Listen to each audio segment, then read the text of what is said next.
Hey everyone. Hey, and welcome to another episode of That's All Kayfabe, episode number 8, I think, if you're keeping count. Uh, with my buddy Gabe. Hey Gabe, how you doing today? What's going How on, you doing? man? I was just messing with my light right now because I was insensitive about my skin tone. Nah, man, you're not colored, so don't worry. Thank God, man. I'm trying to see because I know this episode's special. I'm trying to see which. Wait a minute.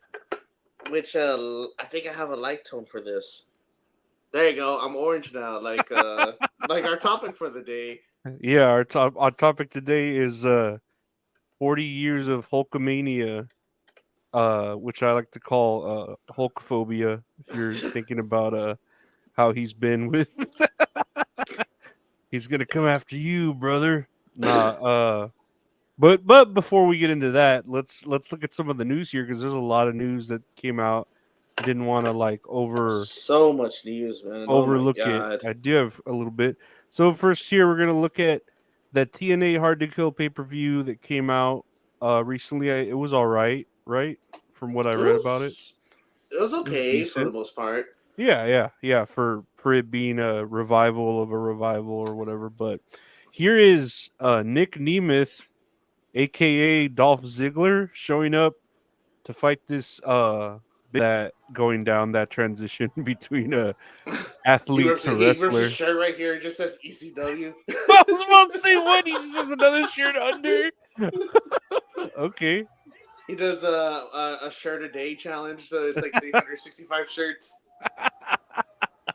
just sweating like it's a heat stroke from it. Right now, he looks like he's always been in great shape, man. I always loved Yeah, his hair. I wish I had hair like that, to be honest.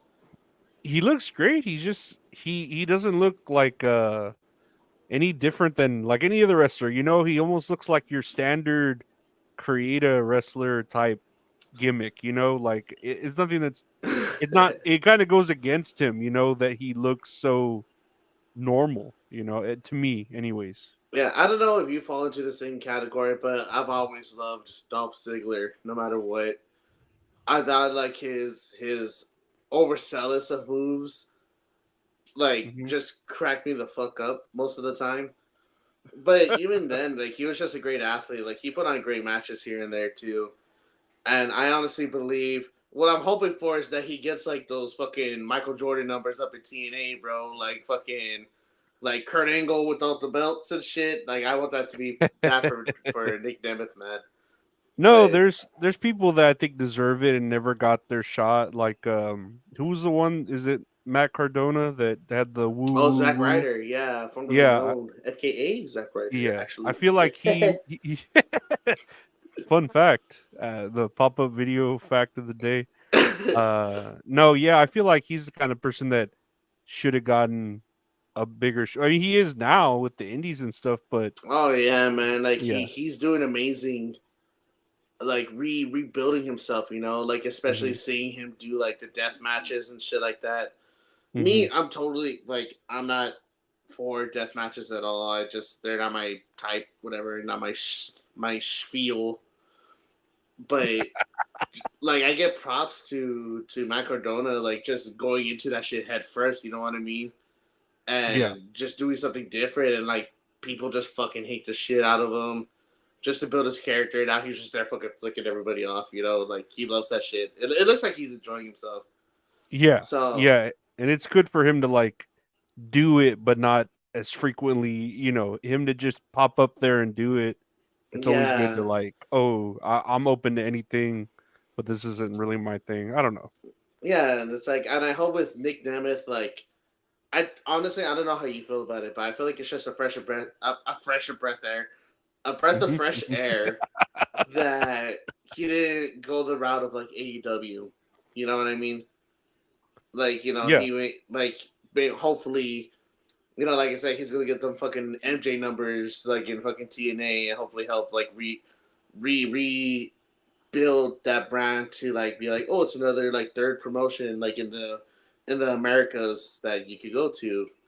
And you can make a living there. Like not saying you can't make a living there. Obviously, you've had other wrestlers there for fucking years, But like now it's like, oh shit, Nick Nemeth's going over there. Imagine if anyone else leaves like AEW or WWE, they could go there too. So props to him, Yeah. man.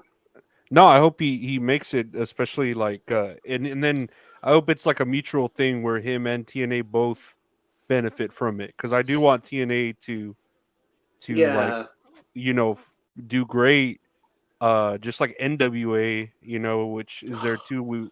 We all forget about it, but it's just like you want to do great because of course there you only have the two, the AEW and WWE, that are kind of going hmm head to head. But I don't know, it's nice to have more variety to watch. You know what I yeah, mean? It always exactly. is. Yeah. It's like what everyone says. It's like it's a good time to be a wrestling fan right now. Like you have options. hmm Options. Speaking of options, uh, let's see if I can pull this up here. Yeah, I spoke too soon. No, It's like, come on, hurry up, there's a fuck. full segment of when Jack Perry made his NJPW debut, attacking Shota Umino, tearing up his AEW contract and embracing the nickname 武士のマ Scapegoat. スクといえばジェリコ。ねえ、それか東郷さん。東郷選手。東郷さんはバレたじゃないですか。誰？どれ？おジャングルジャングル Jack Perry! なんで何しに来た Dude, の man, the one thing that makes me happy about this is that he got that reaction. ちょっとファトゥー帰ってきて。 Yeah, He took I'm off his surprised mask. he got this reaction. I I thought know, they me would too, like, man. well, but the Japanese crowd doesn't like throw shit, right? They're very respectful. Yeah, it's a totally different crowd. You ever watch a New Japan match? やりましたが。I'm pretty sure I have. Where they Yeah, kind of stay 'cause, quiet. They stay quiet and clap every now and then. yeah, like it's weird. Like they go for their holds. Like they usually do their head rest, and then they go up to the ropes, and then the ref breaks them up, and then they back up, and then everyone in the crowd just like claps. They just crap their pants. No, they start clapping, and it's like a fucking crescendo. Like the longer, more athletic the match goes, it's like the crowd really like gets into it, and it's how do you say, like they're not chanting like, oh you suck, whatever. Like yeah, they're like booing or like cheering, but that's literally all they're doing. Like if they're Yeah. going for a specific person, like say if they're going for Shota, they'll go Shota, or they're going for Perry, they go Jack Perry, Jack Perry. Like they'll chant their whole name. Like it's odd compared to like over here, but they know like they're good wrestling compared to like other places. Yeah. Wait, where does he show him tearing up his AEW contract? I don't know. Oh, he had it right there. I think it was a little bit back. I swear I thought I saw him see it. I had I it. saw him have the scapegoat, where they call him the scapegoat now. Oh my was it god. right here? There you go. AEW contractor. Oh! I don't know, like, yeah, I am. I mean, I'm glad he's can reinvent himself over there, but yeah, over here he's just a piece of shit. Everybody hates him. It kind of breaks my heart to how everyone just fucking hates him over here, right? Or is that just me? Do you think he deserved it? I don't know. I think he did, because he like blatantly kind of went against. And I'm not saying you CM Punk, like his word is God's word or whatever, but No, it is. It is. but if he tells you like, hey, don't do this because the next match is gonna be this, and then out on live TV you go out there yourself and you're like, real glass, fuck you or whatever. It's just like, dude, like, look at this, knock, who's there? it's just it's not right. It's not respectful, and but I think it's cool that he can use it to his advantage over here instead of fucking kind of poisoning AEW or making it seem like bad. Yeah, I don't think it's not necessarily doing anything bad to the company at all, but I think it's funny because you ever seen those memes where it's the guy dressed up in a suit, he's like this, and it's like I receive whatever X, Y, and Z. Yeah. You receive ABC. It's like AW. You receive Okada, Shibata, Jay White. You receive Jack Perry. And then the second one says, "Oh, fuck you." Yeah, not a very fair trade. I But mean, I don't know, man. Like, yeah, I agree. He was acting like very unprofessional, but like you say, CM Punk, whatever he explains shit, like he can't be like an a hole about certain things. But in the end, he's just giving you advice. Like shit's like, hey, I've done this before. You don't have to do this. Like, there's other ways you can use fucking sugar glass. Like, it breaks easy, and yeah, you know how to. You're just getting sound advice, and then you're just like have this ego on your shoulders. Like it's okay, man. Like you can just be like, oh no, it's fine. Like I want to try this out, whatever. Like just like be respectful about it. yeah. Like put in the And time. You're still green. You're so many years in, yeah, and earn and that respect. yeah. So I don't think AW has announced anything about like them releasing Jack Perry, have they? Nah, it's probably just some Like just for That's all show. kayfabe. That's No, it's all kayfabe show. wait, what? Uh, That's a yeah. word. So yeah, so I don't know. Maybe it is a story like oh shit, he's coming back from New Japan to AEW, and maybe to help make him a bigger star. I think Sorry, I so. have I think heartburn right now. it's good for him to embrace what everyone's hating about him instead of trying to be kind of like Jericho, where you're just like trying to silence people about it. You Oh know what I mean? Jesus Christ! Yeah, I know, man. But it's Did like you see he's that still too? Did you see that about yes Jericho about where they're about not the allowed to hold the signs and stuff. signs? Yeah, My God, dude, it's making you look so fucking bad, like as yeah, it is. But yeah. back to Jack Perry. It's like he's still young. He still has time. It's like I wish him the best on his future endeavors. Maybe he should have stuck with Jungle Boy, but whatever. That would have lasted. I think he should have cried the river. Huh? Nah. Jungle Boy, Jungle Boy. I can't do that. I'm so sorry. It's like I'm over here shaking, like, oh god, I want to so bad. Next on the news here, we could take a quick look at this. PWI released their 2023 award winners as voted by PWI readers. Wrestler of the Year, Seth Rollins. Do you agree or disagree? I agree, I definitely, agree. I agree too. absolutely. He's if you have people chanting your fucking song like that,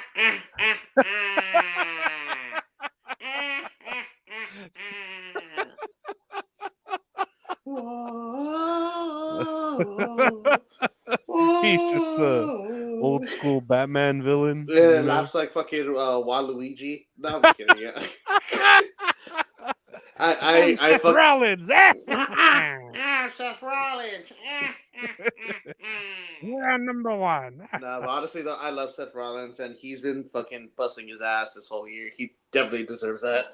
Yeah, no, definitely, and we could talk about how he busted his ass a little while ago. But Woman of the Year, Rhea Ripley. Do you agree with that or disagree with it? I'm like 50-50 on that, mainly because she hasn't really. Well, I wouldn't mind going 50-50 on her if you know what I'm saying. It's like, I don't know. oh yeah. I wouldn't mind going 69, 30, 31 if you know what I'm saying. Hey. So I have a 13% chance to beat me. So I don't think you're she's fat, Samojo, you're fat. In fact, I get girls 8 days of the week. I'm like 50-50 on that because she hasn't really. Well, she's defended us on pay-per-views, but I know there's been like droughts in between each pay-per-view, right? Mm-hmm. Where she hasn't like defended or like really been in matches, but everyone fucking loves her, so it's a fan vote, like honestly. So Yeah. I agree with that too. You're right. You're right about that. I could argue that there really is no one to challenge her in WWE. and Yeah. she still stays relevant with the Judgment Day and shit. So Hmm. it's not like she's kept out of the public eye. So I feel like she's doing it all as far as like a woman athlete and a valet and as much as she can for the company. So I think Yeah, definitely. yeah, I think that's in my opinion that I don't know if there's anyone else that deserves woman of the year. You know what I mean? Let's see. Most popular wrestler of the year, and it goes to Cody Rhodes. What do you think of that? Uh, I'll agree with it. I think so. I could see everyone wanting him to like Yeah. be in everything, and when he comes Finish out, the he gets the story, pop. damn it! Yeah, but I don't see him like how it is wrestler of the year. It's more like everyone just loves him. He's like the one that signs all the pictures, and he's like the ambassador of being a Dude, real nice everything, guy there. everything he's been doing, it's like, man, it's impossible to boo this man. Like, Yeah, you seen the video where he accepts that one guy to be his best man for his wedding? Did you I see didn't that see video? that. No, I didn't Did see that. So, like for a quick story, they were at a live show somewhere, and there was a guy that had a sign in the crowd that says Cody, like pretty much said like Cody, like will you be my best man? And Cody Rhodes told him yes, that he will be his best man. I'm like, talk about a way to like connect with the crowd, dude. Like honestly, and then I couldn't stop laughing because I saw someone quote that on Twitter. And they were like, man, fuck that. I'm asking Finn Balor if he can be my best man. And then Finn Balor replies to him. He goes, I'm busy that day. Oh, that works great for Finn. I think he's too short to be a best man. He could be the Just the ring bearer. the ring bearer just the little tiny. Yeah, Let's see. do a little leprechaun jig or whatever the fuck they do. Faction of the year goes to Judgment Day, and I agree with that. Yeah, what other? I mean, there aren't really. I would Like, go with maybe what is it? Fucking the scissor me oh, the daddy. acclaimed. Yeah, but they're more of a tag team, right? But Yeah, I mean they are a yeah, faction because I think a faction is what, three or more, yeah, yeah, technically. yeah. But I think with the acclaim, like I think as far as like I don't know, it's been a while since I've seen AEW because I worked during the week. But I don't think a lot of people have talked about the acclaim as much, like when they first started off, or like when they were starting to blow up. That's true. But like with Judgment Day, you see them like on every fucking Monday Night Raw. Like, Yeah, they are a big mm-hmm. deal. You could Yeah, argue maybe who's the Samoans and oh the the tribe, uh, the Bloodline. the bloodline. I'll forget their fucking name. The bloodline maybe, but Yeah, yeah, I think didn't they win it last year for Faction probably, of the Year? probably. Yeah, I think this year it was probably just a falling out because Sammy left, Jey Uso left. Now it's Yeah, just like the three of them, and I feel like with the Bloodline storyline, if there even still is one, like it's just kind of like what's the term? Um, fuck, it's been around for too long. I know the term like something their stay, fuck, but it's been yeah. around It's for too long. it's Now it's just overstayed like its welcome. overstayed its welcome. There you go. I'm Yeah. dumb. No, you're not. Tag team of the year, FTR. I agree with that. I agree with that. Yeah, Yeah. FTR's good. Match of the year, Rhea Ripley versus Charlotte Flair. This is the one that kind of where I'm indecisive about. Because have you seen this match? I'm pretty sure I saw it and it was good. It If I was remember, good. it was really I was good. surprised at like that being one of the matches of the night. But compared to like everything else that's happened like throughout the year, like you can say like, oh, there's other better matches, whatever. Like I'm surprised it didn't go to like Drew versus Sheamus versus Gunther, that Yeah, triple threat, you're because right. that match was fucking badass. Well, not to discredit this match at all, because this match was also awesome as well. But I'm surprised because like people see PWI like as the wrestling Bible itself. They'll be Hmm. like, oh no, it's just a one New Japan match, This one that they gave six stars or 7 stars or whatever. 67 stars in one match. I've never done before by Dave Meltzer because fucking stars are subjective. Yeah, But, only been done once before. I know. only been done once before by Ric Flair and Ricky Steamboat in '87 in a house show. So no one else saw it but me. Yeah. Oh my god, that Dave Meltzer's a piece of shit. Inspirational wrestler, Mark Briscoe. I Yeah, mean, I it guess. sucks. The terms of why he's inspirational suck, but Yeah, I agree on that. I really do.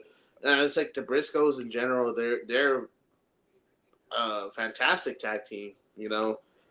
But just for Mark Briscoe to fall under this category because of the circumstances, like you said, it's pretty sad.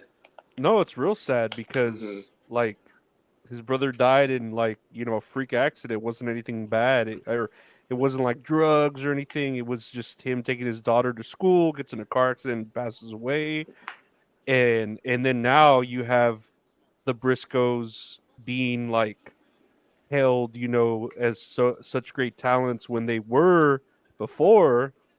Just Yeah, AEW didn't want to have them on TV, or whoever didn't want to have them on AEW TV because I of forgot about that. Yeah, what you're was it? right. Because of Jay Briscoe's remarks on like the gays or something. It's Like, something like that. But then yeah, he he changed his apologized for it. words. Yeah, He like he he like openly admitted how he grew up like very church going, and that hmm he was wrong in saying this and that, and he's changed, or he's educated himself. I think that's what like yeah, and he it's kind of like said. it's especially like seeing his apology. It didn't seem really like phoned in or Yeah, scripted or anything. Like no, it's like it sounded like it was actually like him. it wasn't like LA Knight. Hello, everyone. I want to apologize. He was very sincere. He was very, Yeah, yeah. exactly. And you look at like what he did, and that's like nothing compared to what wrestlers are doing now with NDAs and this Yeah, and that. You know what I mean? Like, all the Jerichos.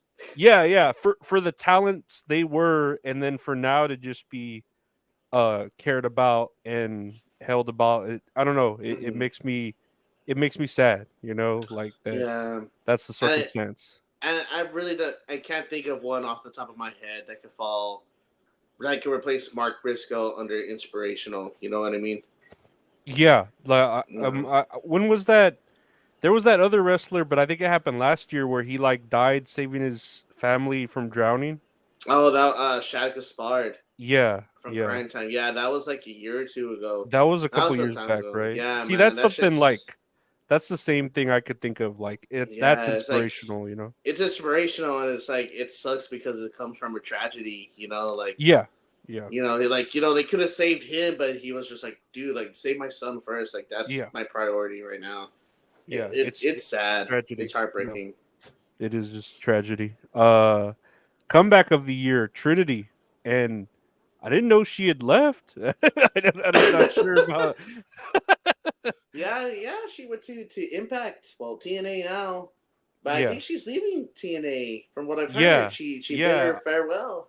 I saw that she bid her farewell, and I don't know if you saw that picture. I'd have to look for it, but of like Bailey and Oh, Sasha Banks, Mercedes. Mercedes, they were just there like in fucking Yeah, just hoodies there. and shit, just watching. Yeah, it's so funny because you mentioned that picture. I saw CM Punk took a screen capture of that. And he's all, I found the people stealing catalytic converters in my neighborhood. Everyone watch out. And it was just them, like, all dressed in black. Yeah, the rowdy looked all suspicious, but it's like in a Marvel movie whenever they're trying to hide and they just wear a baseball cap and hoodie. Literally It's like, got the newspaper with the two holes in it like yeah, that. it's like, dude, you're bringing way more attention to yourself than you would just wearing regular shit. What are you doing? Uh, But I think with Trinity comeback of the year, I agree. I can put it up there because I really don't see I don't see anyone else falling under that category, and just for her to show up in Impact and shot straight to the moon in Impact, you know what I mean? And I think if she ends up how it's planned, where they're going to bring her back to WWE, that'll make it even more of a comeback story. You know what I mean? Yeah. Like oh She has shit, you know. to finish the story. Let's put her in the New Day as they'll do the story where Big E gets into a. They have Urkel as a guest commissioner, and he has his Oh, he has his machine, and he puts Big E in the machine, and he comes out as Trinity, oh my and god. I'm a bad, and yeah, yeah. yeah, I'm a bad, yeah, yeah. that's the idea I had with Jade Cargill, where they have Bobby Lashley go into that It's machine with probably as Jade Cargill. Oh Bobby my god. Lashley go have Urkel have the fucking machine as guest Jesus commissioner, put Christ, man. Bobby Lashley in there, and then Jade Cargill comes out, We gotta and make so sure you we have. edit this part out and then just save this for like future show ideas, just in case It's this a doesn't great blow up. idea. uh, They had a zombie match. What the fuck? Like, oh this shit, this could work. With my Urkel as guest god. commissioner, he's Hell still yeah, doing that dude. shit. That Jaleel fucking. White, Oh my god, I'm he's fucking there eating a crying. chili dogs with the New Day, because he was the voice of Chi- Sonic. Chili dogs and fucking pancakes because New Day loves pancakes. Fuck yeah, I dude. don't I know. love that shit. I love wrestling. Yeah, I was saying that's wrestling. That anything can happen like that. Most improved goes to LA Knight. And yeah, I I totally agree with that one, man. Especially where he started off at the beginning of 2023. Mhm. Like again, not to like speak ill of the dead or anything, but how he started off the year versus Bray Wyatt in that Mountain Dew Pitch Black match. I was there live for, man. It was crazy. It was really weird. Like how everything folded out. I don't necessarily think that was a bad match in general. I just think the placement of that match and how much time they were given was like also like a negative because it took place after the men's Royal Rumble match, an hour straight, and people are like already like winded and tired from cheering, so now they're just like Yeah. straight face for the whole match. Like I was there straight face for the whole match, and plus it was like pre LA Night today, so like a lot of people weren't popping for him. Like everyone's just like, oh yeah, LA Night, yeah, woo, yeah. No, I hate how he keeps like. I feel like he's getting hot, hot, hot, and then something comes and cools him down, and then he's gotta do it himself to bring himself back up. You know what I mean? Like Hey so. man, it's like I agree with that too. He's not letting Yeah. anything stop him though. Yeah. No, that's true. He keeps making was it chicken shit out of chicken salad? No, chicken salad out of chicken shit. It's the other way Yeah, around. there My you go. bad. Chicken salad out of Slim Jims. That's what you meant. Yeah, there you go. Man, sounds fucking good Yeah, and right I now. just and like with that too, it's like he's doing fucking Slim Jim commercials and being, like taking place of Randy Savage, like doing those Slim Jim commercials. You know what I mean? Yeah. And like he's a big enough star to be able to be like, oh yeah, like supposedly he has another commercial coming out with them sometime soon. So I No, guess and I'm pretty sure they still see him as a big deal anyway. yeah, and they have him doing all the press shit. They had that him with Grayson Waller where they did you hear about that or see that where he's The like, show "You is think so this is weird. fake? You think this is fake?" And it's just It's like I'm not going over there and give you a tap, man. I'm gonna knock your jaw off. I was and like, to oh me I'm like, shit. "Dude, everyone knows it's fake. Calm down." Like, but then that other dude should know better and He's like, not oh, it's fake. everyone Huh, knows not huh. to say, you know what I mean? Yeah, it's like, man, dude, I was like, even though it's all predetermined, I'm not gonna fucking go up to a professional wrestler and say it's fake. Yeah. Because, dude, if I throw a punch, they fucking learn how to take that punch. I don't fucking do that on a daily basis. He'll probably legit knock my ass out, dude. I don't know. To me, it's like I don't go out there to the garbage man and be like, you're just picking up garbage, right? You're just You're like, picking up whoa, garbage. what? What? You're picking How up dare my you tell me what shit. I do in my job? It's like, dude, like, come on, just respect it. Like, why you gotta be like that? You Mark, you fucking Mark, fire me, you fucking Mark. You fucking Mark! Ro- Marty! Don't tell me to rookie calm of the down, you piece of shit! I'm sorry.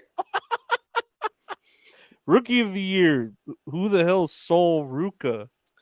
If I remember correctly, that is an NXT superstar.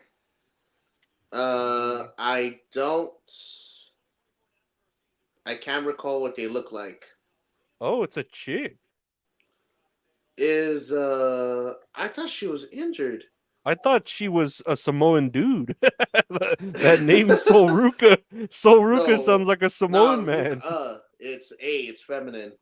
It would have been Oh, Ruko if it oh. was a man. I'm just kidding. No, Sakoa. Don't give me that. Sakoa. So, don't No. trick me. I know Samoan. I know your Samoan gender But, terms. I think with her, everyone was talking about her finisher. It was weird. Like she would run up to the corner, she will hop off the second rope, and then she would do like a front flip. I think I But remember then that. she would catch the other person like in a cutter.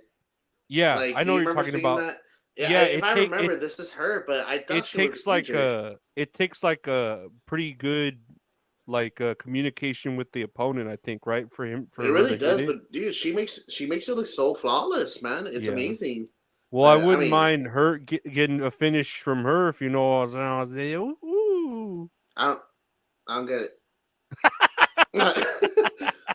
What do you mean? Can you go into explicit detail what you're talking about right now, sir? No, I'm gonna go 30 minutes and tell you why sucking off and Oh shit! Oh first my for the god! first 5 minutes here and First time it goes to our sponsor. feud of the indie wrestler of the year, Matt Cardona. I think that's true. I see Yeah, him sure. everywhere. I see him Yeah, everywhere. he's still working his ass off. Props to him. Yeah. There's no other indie wrestler I see like whose name is everywhere, you know.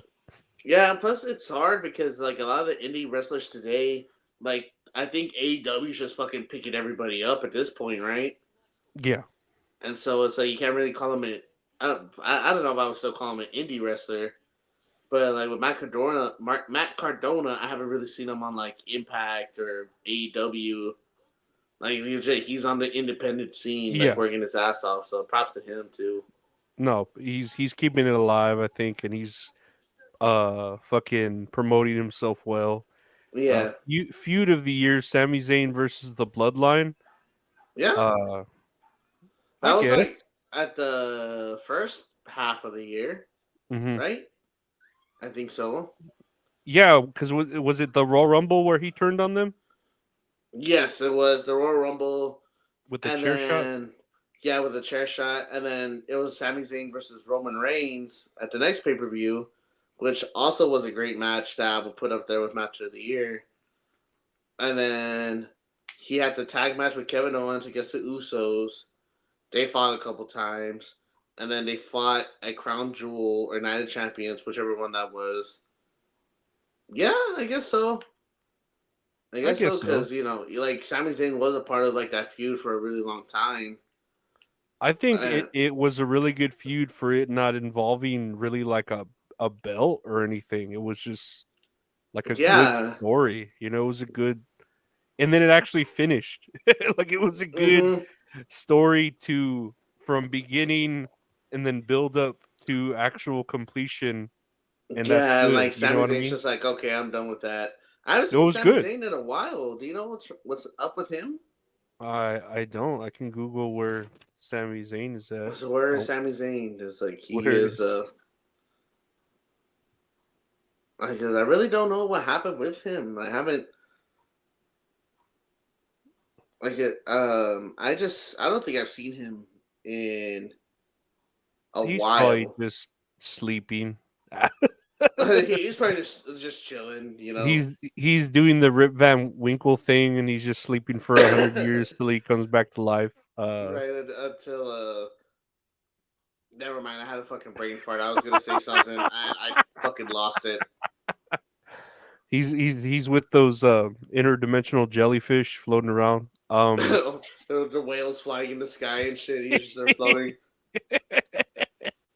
Most hated of the year, Dominic Mysterio. Yeah, I fucking agree with that. Absolutely.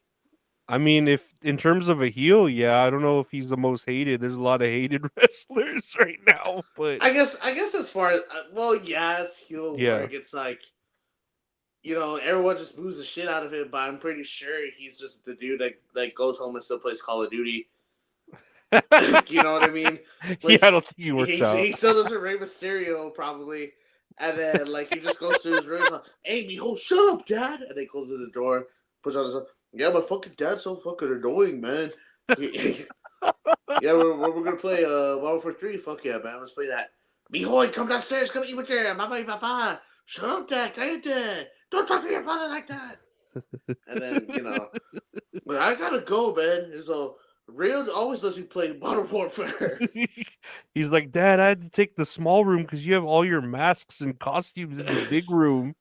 I told you, mijo, don't you be touching my mask. That one Eddie gave me.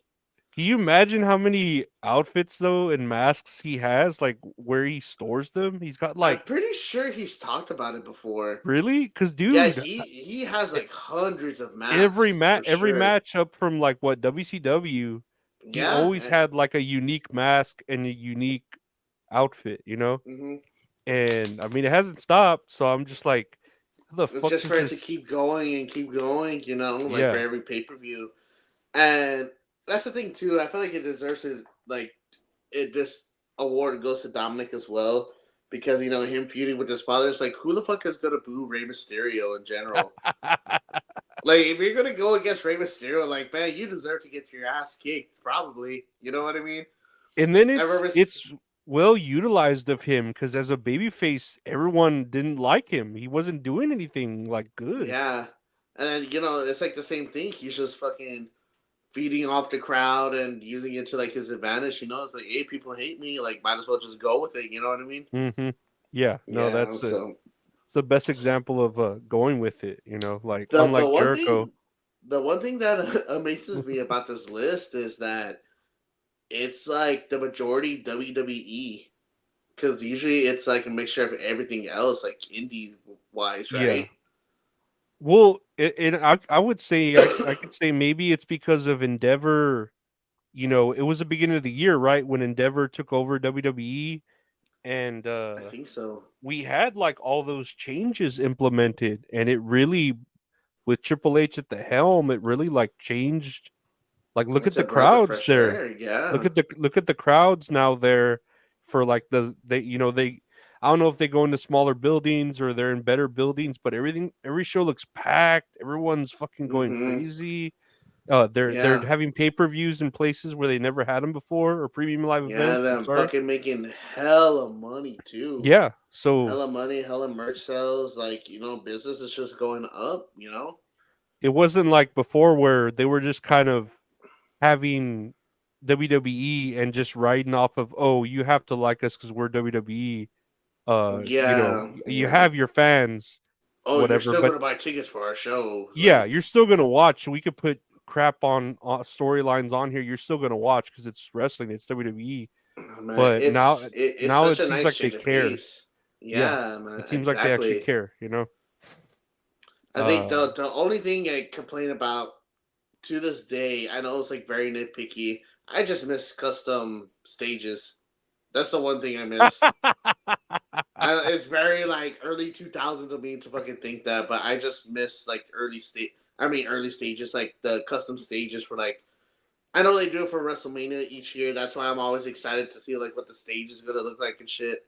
mhm. But if you're only gonna keep it to like 8, 9 pay-per-views a year, I feel like they could do like a little bit something. You know what I mean? But I mean, you don't have to if you're fucking making money. Something's working. But who am I? I'm just a fucking fan. You're a mark. I'm a Marco. No, they know me. Oh jeez. They don't do that with, and I don't want a lot. I don't watch a lot of NXT, but like, do they have custom stages every now and then with the events they have there? I know Halloween Havoc, didn't they have something a little custom? I don't know. I I don't know could be what they wrong. had. I think usually what they do is just the LED screens Yeah, with like the things are different different. color schemes, like what the logo looks like. You know what I mean? Yeah, yeah. So I think for a Halloween Havoc, it was probably like orange and purple. The next one they're having, I believe it's Vengeance Day. So if that's the next one, it's probably gonna be like black and red because I know that's usually like around like February, like around Valentine's Day. Let me get to this next. Oh, I was here. What was the next thing? Speaking of Seth Rollins, this is a clip of where he might have injured himself during the match. Yeah, here's where Seth Rollins injured himself during the match. You could see him grab his knee and say shit. So Oh let's take a no! look. Off the top rope, flies into a senton, and now a moonsault from the second rope. Covered by Rollins. Looked like Rollins may have tweaked something when he hit that move into sheer. Oh man! And they're saying, I think I saw a picture here, like here where he like lands, he like tweaks his knee or something. Uh-huh. Yeah, and what is it, like a torn meniscus and Yeah, I some think it other? was a torn MCL and a partially torn meniscus. But for what I was reading is that he probably, I don't know if he doesn't need surgery or not, but the recovery is usually like 4 to 6 weeks. Like Oh for yeah, him to like fully heal. yeah. Which So I they're am surprised. saying it'll like be in time for WrestleMania, right? Yeah, hopefully, because I know they removed him from a bunch of house shows. They removed him from like the live events, like the live recordings. And I think they said this Monday, like we're recording on what's the day, the 20th, 21st, the 20th. 20th. Mhm. That this upcoming Monday they're gonna address it to see what is gonna happen. But I don't think he should relinquish the belt. Oh nah, nah. If Yeah, you so have if he, Roman Reigns fucking holding the belt and barely even like having matches and stuff, yeah, nah, exactly, nah. exactly. I totally agree with that. So I feel like he can, just take the time and they're fucking freaks of nature, like professional athletes. Like, I feel like he's gonna recover fast anyway. And if anything, if it's gonna be 6 weeks, that's gonna be a little bit before WrestleMania. Hopefully that he'll be fully healed by then and he can do what he got to do. Like as far as like rehabilitation and shit like that. You know what I mean? Like No, yeah, I feel like he's gonna recover just fine. I feel like it's okay, but it just sucks because a lot of excuse me. It just sucks because it's injury like right during Mania season. You know what I mean? uh-huh. And then And he's a that's champion too, so that sucks even more. yeah, man. It's like you don't want to see him give it up like he did like years ago. Dude, I cannot find this Cora Jade injury that an ACL tear. Yeah, I think it's just a picture. I don't think there's actual video. I haven't seen a video for it or anything. Huh. That's crazy. No, Yeah, but no, I that think sucks too. with that injury, she's going to be out for a year, from what I've heard. God damn. I know she was out for some time, and then just for that to happen, man, it's like that shit's fucking heartbreaking. No, but I mean, hope she can, get through it fine. It's just Seth Rollins, yeah, on his note, I don't think we need to really he can come out and just do promos. He Yeah, can maybe do like where they just take a punch, give a punch, like there's shit he could do. He doesn't need to relinquish the yeah, belt if it's promos just or for like interviews. It's like what's that shit they do? They divide the camera. It's like one wrestler somewhere else, and he's like being interviewed from home and shit like that. yeah, They can make it work. Like they'll yeah, be just fine. yeah. No, I think he'll be fine. I Yeah, think but he can make it. here's his speedy recovery, man. It's like I know they don't want to miss out on Mania. Hmm. Speaking of Mania, I have one more news thing before we get into Hulkamania. But Hell yeah! here's something I thought was funny. Donald Trump mentioning Kane and the Undertaker. Did he really? Yeah. And first, you know what? First, we'll watch where Glenn Jacobs endorses Donald Trump because he was in Iowa. And what's his Oh name? my god! Kane is like the devil in Iowa. Nah, he's like the fucking. Right. He's a Let's new see. member of Slipknot. 2021, I got a text that I will never forget. A friend of mine sends me a text and he's like, hey, just a heads up, in case you haven't heard, one of the 13 service members that was killed in the withdrawal from Afghanistan was from Knox County. You know, as a local official, you never think you'd have to deal with something like that. And as I've thought more about it, that was a microcosm of the Biden administration. He took some excellent work that Trump had done and completely botched it and resulted in the deaths I of don't know why 13 that made me fine laugh. young Because Americans. he said Men botch. He and botched women. it. He botched it. You know, often government incompetence is hidden in reports and statistics and numbers. It's something completely different when you see it in a flag-draped coffin, a shattered family, and a community in mourning. Biden, you will rest Rest in peace. If Biden wins again, I will set myself on fire. I got 2 words for you. Vote Trump. Donald Trump.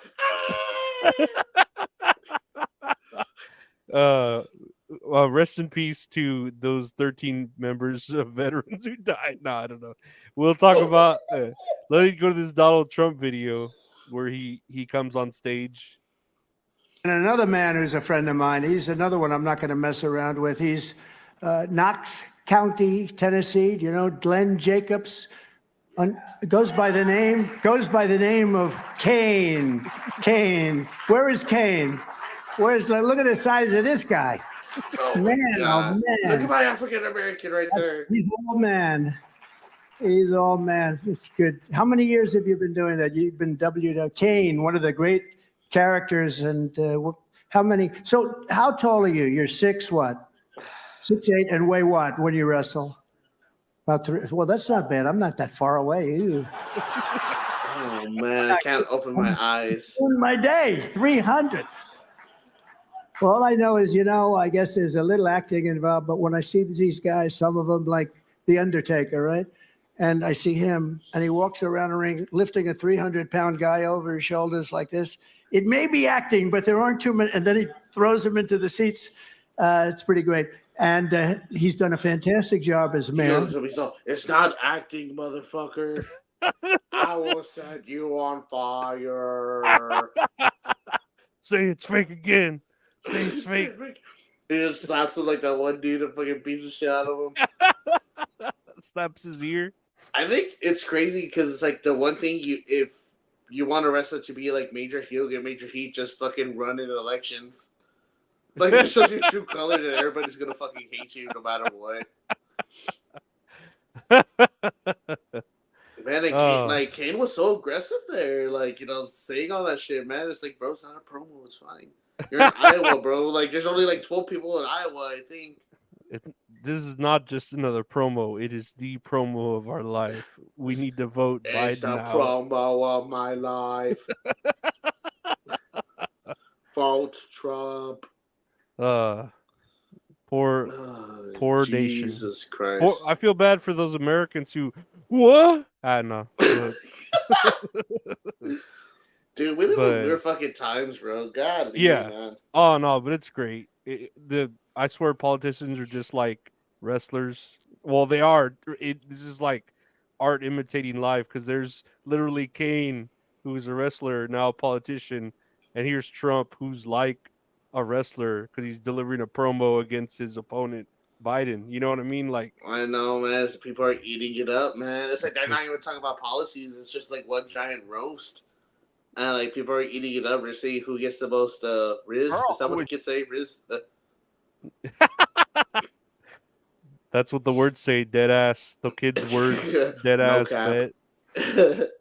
But and this was current news 2 days ago, and that's what we were going to talk about Hulkamania. Hogan helps a teen whose car flipped on the highway. Hogan rescued a 17-year-old girl who was involved in a really bad crash. So this woman's car actually rolls over. Now, this is on a highway in Florida. There was somebody who was apparently about to miss an exit and cuts over and somehow hits this music. woman's car. I know. Why is it so Right, now, intense? This just guy's so stuttering happens his that Hulk words. Is Hogan that the was most with intense my thing? guy, one of his other buddies. A buddy who was in. I love how Hulk Hogan's wearing an NWO shirt when he saves this like this So, girl. she needs to know who I am. He runs back to his car. He has an NWO shirt, puts it on.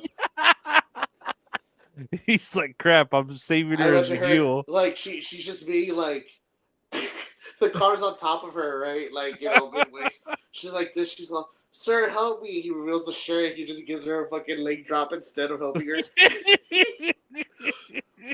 And a referee slides out of nowhere to do the count. Oh, no, he's the third man. Happens to be first on the scene, and they jump into action. They actually are the people who helped her get out of the car. The military guy, I think he was in the Marines, his buddy, His name's Hulk Hogan. said, I need to pop the airbag. Hulk had a knife in his car.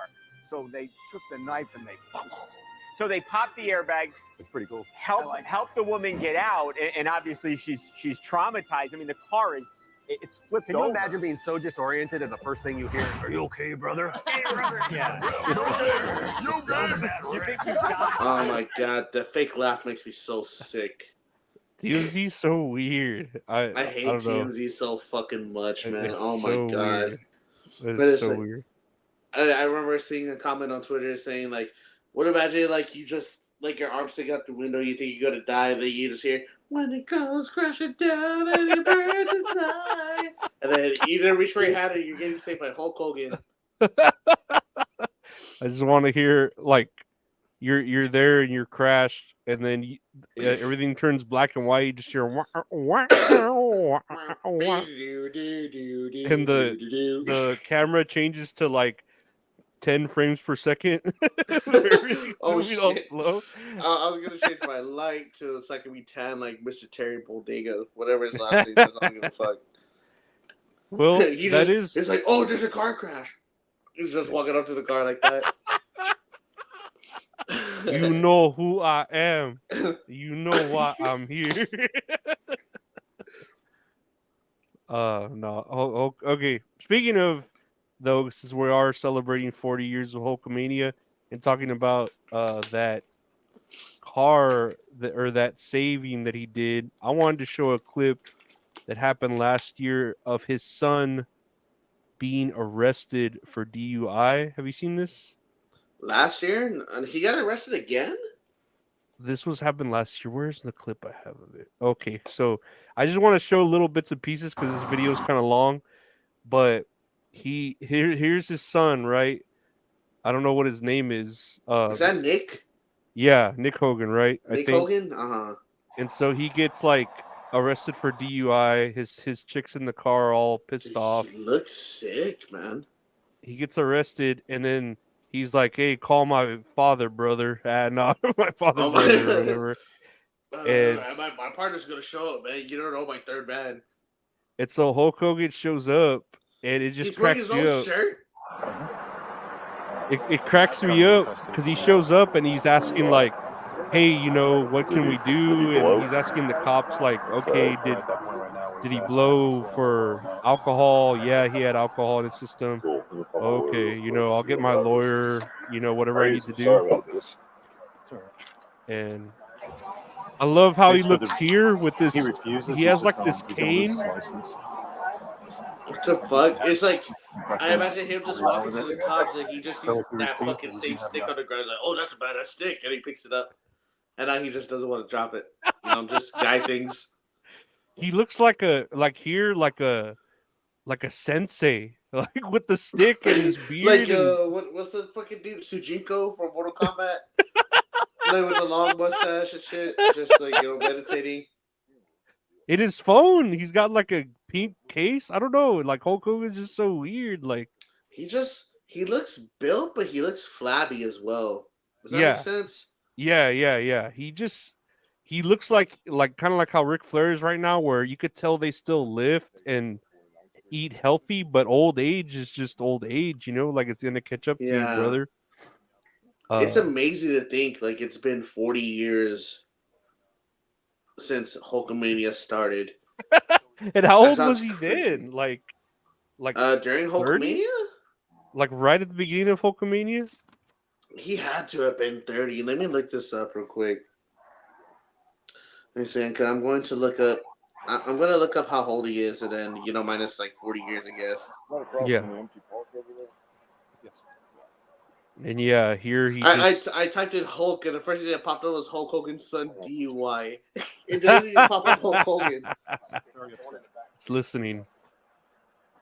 Yeah, he was 30 years old. Because God right now damn. he's 70. Damn. That is crazy, man. Oh my goodness. The downtown station across that end. But yeah, I just wanted to show that video of Hulk Hogan helping his son. And this happened, what, 11/18/23. So it happened Oh, barely just a like, few months ago. yeah, a few months ago. So I'm saying, like, Oh wow, I did not notice that. No, that's kind of Mhm. cringy. I don't know, man. It's like I want the worst for you. If you say like, "Oh, call my dad," like my dad could get me out of this. Fuck off. I don't care. Just don't drink and drive. Don't be a fucking asshole. Yeah, that's all you gotta do. Just don't drink and drive. Like you got your chick with you, have her fucking drive, or dude, you're like a celebrity, just Uber. Like you have how much Uh money? huh. Like come And then you on. just want to be a fucking shithead, risk everyone's life. Fucking Mhm. eat shit and die. Well, don't die. Well, maybe. I don't know. Just eat shit. But today's we're not here to completely shit on Hulk Hogan. We're No, gonna no, no. talk Let's about say I'm shitting Hulk Hogan. I'm just kidding. Now we're I'm gonna all talk fired. about we're gonna talk about good stuff here because we want to talk a little bit about Hulk Hogan. Because I mean, whether you like him or not, he is a legacy that has helped the company and then not helped it and then helped it again and then hindered it. But I gotta cut. I know we're gonna segue into the best matches Hulk Hogan's have. I got a few pictures here. Your first one I know you have here is him versus The Rock at WrestleMania 18. This match it's gonna sound generic what I'm gonna say, but it was electrifying. No, it is a good match because You have seen it. yeah, no, I Okay. have. I'm pretty sure I recently saw it again because it's one of those matches where like they just stand there for I like know, and the first 5 minutes and just everyone's just fucking going non-stop cheering, crazy. The non-stop one cheering. nod, I was just thinking about this today too. Um they took it out of like the original edit, on the Peacock edit because copyrights, whatever. But Hulk Hogan's song was "Voodoo Child" by Jimi Hendrix, and then they plastered the regular NWO song over it during his entrance. Mhm. But when he comes out during Voodoo Child, man, it is something is just totally different, man. Like that crowd is eating that shit up. You Really? know, that is Hmm. fucking superstardom right there. It's amazing. Yeah, I don't And know. like, I didn't know that about the Voodoo Child. I don't recall that. I don't remember. I just remember, like I told you, that part where they're just standing there uh-huh. and the crowd, like they're not even wrestling. They're just looking at each other. They're looking at the crowd. They're letting it soak in, and Hmm. it's just like amazing. Like you're saying, it's electricity. It's that bottle, electricity in a bottle, lightning in a bottle Uh-huh. moment. Yep. And It's a it's good just a match. good match. Yeah, it is, man. It's like it's crazy. One of those times where Hulk Hogan's a bad guy, everyone's cheering him, and then The Rock's a good guy, everyone's booing him. And I think They came in in my with the early opposite years, ideas. Right. They yeah. came in to play as Hulk Hogan as the heel and The Rock as the babyface. Hmm. And from what I remember hearing, like the stories, they heard the crowd's reaction and they changed like things about it. They were like, okay, well, we're gonna Like we put go Hulk with Hogan. it. Yeah, they're gonna play to But the crowd. Yeah. and there's like the specific moment when like The Rock he goes for his pin, whatever. 1-2, Hulk Hogan kicks out and he starts hulking up. That crowd fucking explodes too, man. Like it looks so amazing. Like everyone is just up off of their seat, fucking going mad crazy. And it's shit like that where it's just like just thinking about it's just giving me goosebumps from how good. And like wrestling wise, it was a good match, Hmm. Yeah, it was good. but but the atmosphere added so many levels to where it's like this is a match I could recall easy, or I could like recommend this match to someone else. Whereas like they don't do much, but dude, they have that fucking crowd in their hands. Was this the main event or was it? It was not the main It event. wasn't the main event, right? But It it was felt one of like it. those. It was one of those matches where it's like this should have been the main event, and the main event was like Shit. not. Yeah, I don't want to say shitty, but like not as What was it like? up to A Triple par. H and Jericho or something? Yeah, for the undisputed championship. That's what it was for. But then And it just- also like, and not even thinking about this match, but there was the other match on the card here. Was it like Scott Hall versus Stone Stone Cold. Cold? Mhm. And that the only reason he faced him is because he didn't want to fight Hulk Hogan because he thought Hulk Hogan was a piece of shit. Is that true? It sounds Yeah, like it. yeah.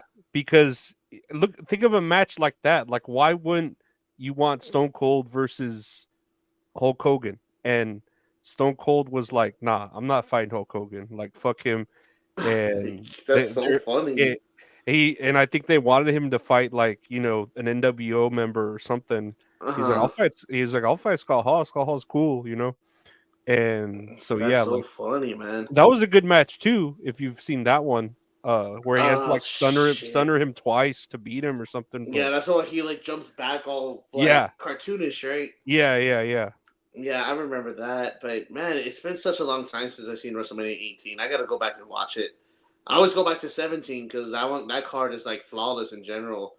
But It's like legal too. 18. 17's legal in Texas. Right. Yeah, no, I've looked it up.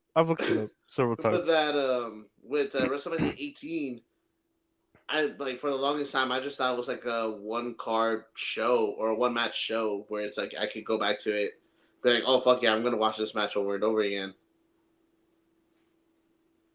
That's what I felt like with this one. No, it's a good match. I had here, and I think I have like a little clips of it. I like Hulk Hogan wrestling in Japan, and I don't know if Dude, like yes, I just popped up on my TikTok. I'll watch an old Hulk Hogan match here in America, and he doesn't really do much. Like, Dude, he that's just why- did a fucking Inzaguri right now. You don't see Yeah. him doing that at all.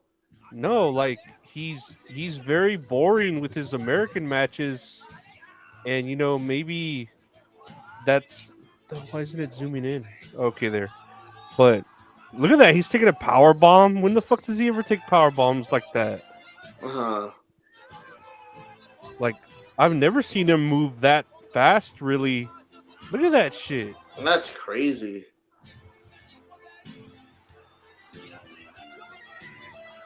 I don't know why. I just feel like he's moving way more faster in Japan than he is here in America, Maybe it's like I know it's like the way they do things in Japan. It's like a lot different compared, like I hear The like style. new wrestlers that are starting in Japan. They have to do like intense amounts of training. Like it's not really entertainment aspect over there in Japan compared to here in America's. So it's like shit. If you're doing entertainment shit and it's working, like I don't blame him. Like might as well go for it. Like obviously it made him a lot of money. I get it. If he can like phone it in here and then still get the same reaction, why is he And gonna fucking do all that shit? Yeah, and it's crazy to think like, fuck him doing enziguri drop kicks. Like you never see him go off the top rope or anything. It's No, like, that's man, real he technical. can actually do that. That's crazy. Yeah. You don't think he's just like the Warrior or something where he doesn't really know what to do, which takes us to the next match I know you had on here. One of his best matches, Hogan versus Warrior, WrestleMania 6. WrestleMania 6, yeah. This was I would compare this to versus The Rock, where they just have the crowd in their hands. Where it's not like they're not standing there and doing anything. It's more like they're just doing the fucking the feat of strength. They grab each other's hands and push down and push back for like 5 minutes.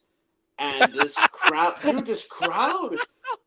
it's just going crazy. And I'm watching it. I'm just saying like, oh shit, I'm buying this. Like I'm into this right now.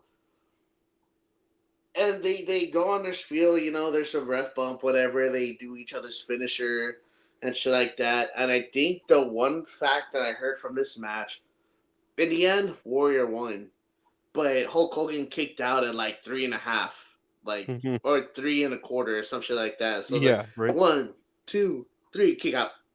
Uh-huh. But like it was really fucking close. But I think that was the first time in like 6 years or 8 years that Hulk Hogan has got pinned clean. And I was like, man, dude, like talk about protection. That is amazing. And it's just like at the time you just got these two superstars who are just like entertainment icons in the industry just going at it, and it's not necessarily like like a baby face versus a heel. It's just like the two top faces like going for both belts, because if I remember correctly, it was for the WWF Championship and the Intercontinental, and it's winner take all, so that was like a bigger thing too. And it's just so funny. Like I think it's just so stupid how like the finisher is just a fucking splash, like I think I could kick out too. You know what I mean? Yeah. Oh, that was wrestling. That was some good old fashioned wrestling back then. 80s are crazy, man. Fucking look at it all roided up and baby oiled out. Beautiful, beautiful. My next pick on here I had for a good one, and call me sentimental, retro, cheesy, whatever. Is the monster truck match Halloween Havoc. I was gonna put this is what I was thinking of putting under my words. This is where he like throws the giant off the building, right? And he like, yeah, he's like, is he dead? And he comes back like minutes later or something, or at the end of the pay-per-view. But look at that fucking clips of this match, dude. But look at that monster truck, dude, with a do-rag and then arms. that's fucking killer, man. Oh man, that's so fucking funny. I remember just thinking like, man, this shit is so stupid. They can legit get away with anything. Dude. I was cracking up, man. It was so funny. And I don't remember what Halloween Havoc it was, but that was like my very first wrestling pay-per-view that I purchased. I purchased. I don't know if it was this one, but I remember this one. I think it was 95. I don't remember which one it was. It might have been, but I remember specifically Halloween Havoc was the first one I ever got, because when we got the cable box that you had to go get, they gave us a free Halloween Havoc 8-ball, like a magic 8-ball. Cool. And it had like the Halloween Havoc logo of like that dude looking all scary or whatever. And dude, I remember, man, that is awesome. Hell yeah. I just remember that distinctively, and then how expensive it was. Like, even though that's how much they are now, but it felt like a lot back then. And that was like, oh yeah, for sure, man. I was 95 when shit was priced differently. I don't know, whatever. Dang, man, that is amazing. We got 3 hours of pay-per-view instead of 9.5 hours of pay-per-view that we get now. I know, man. My dad, he used to have the I don't know what it's called. We just called it a black box. You put on channel 44, you would just get the pay-per-views for free. And I don't think Hulk Hogan likes the black box. I know. I don't think he likes boxes in general. No, I know what you're talking about though. But my parents were actually kind of like well off back when we were kids before they got divorced, and then it all went downhill. I don't know. I have no generational wealth, but yeah, growing up, I actually like we had a lot of money, so it was like, oh shit, cool, let's get this pay-per-view or whatever. Yeah, I don't think we had a lot of money. I mean, we were okay. I wouldn't say we were poor, but it was more like outside my dad. Hey, dad, there's a pay-per-view code this Sunday. He's just like, okay, we'll buy it, and then I'm just like, okay, heck yeah, like. Well, then there'll be times where he's just like, no, I'm sorry, like we can't afford it this time. I'll be like, dang, okay, and then I'll just see like, the highlights, of like big spots, and I'm just like, man, I wish I watched that. I didn't get to watch it. I'll watch it in 10 years.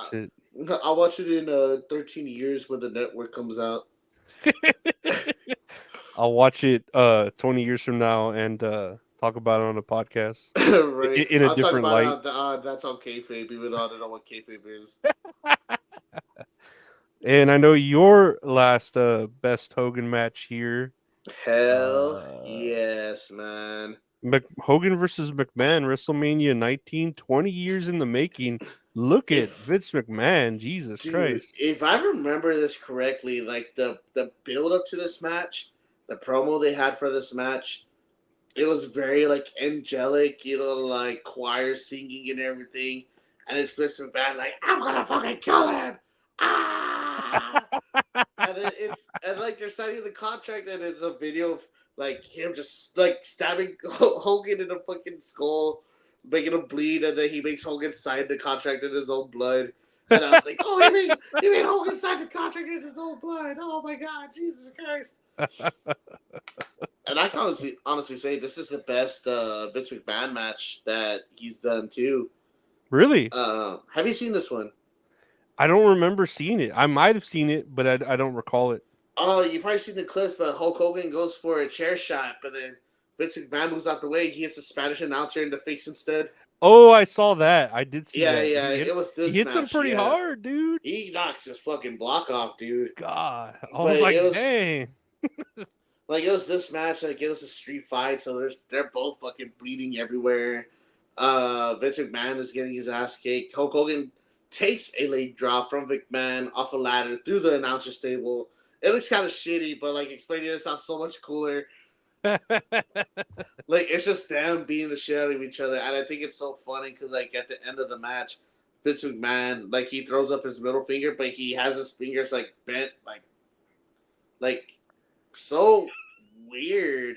Uh-huh. I'm trying to like instead of just like holding all his fingers, like the other three are like bent, like really fucking weird. Just neurologically damaged from the match. I guess so, man. It's like Vince, you don't have to do that.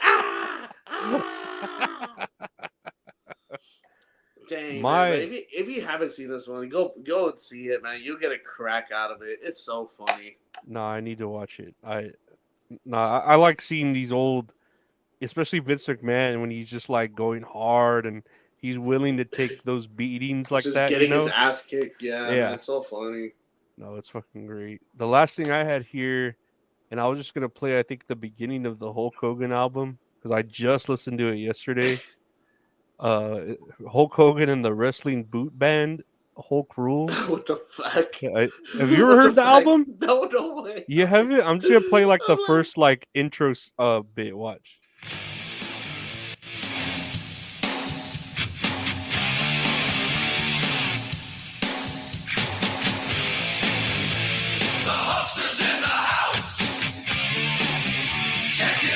Check him out. Get up off your seat. He's got a brand new beat. When the going gets tough, the tough get rough.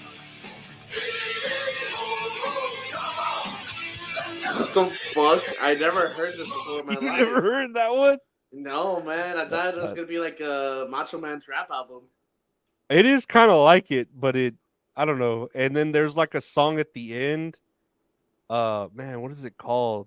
I don't remember what the song's called, but he's singing to this like Hulkamaniac that's in heaven that supposedly died of cancer, and he's saying, when the Hulkster goes to heaven with the Hulkamaniacs, we'll be reunited or some shit. Like,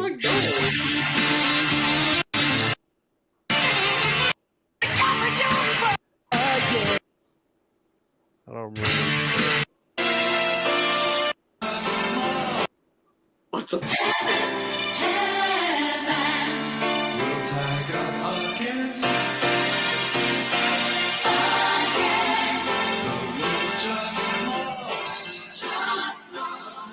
What the fuck?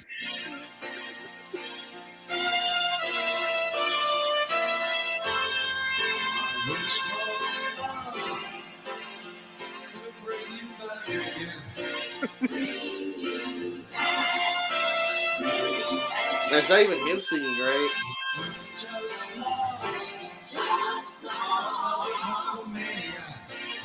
What the fuck? We just lost the Hulkamaniac. Oh, Jesus Christ.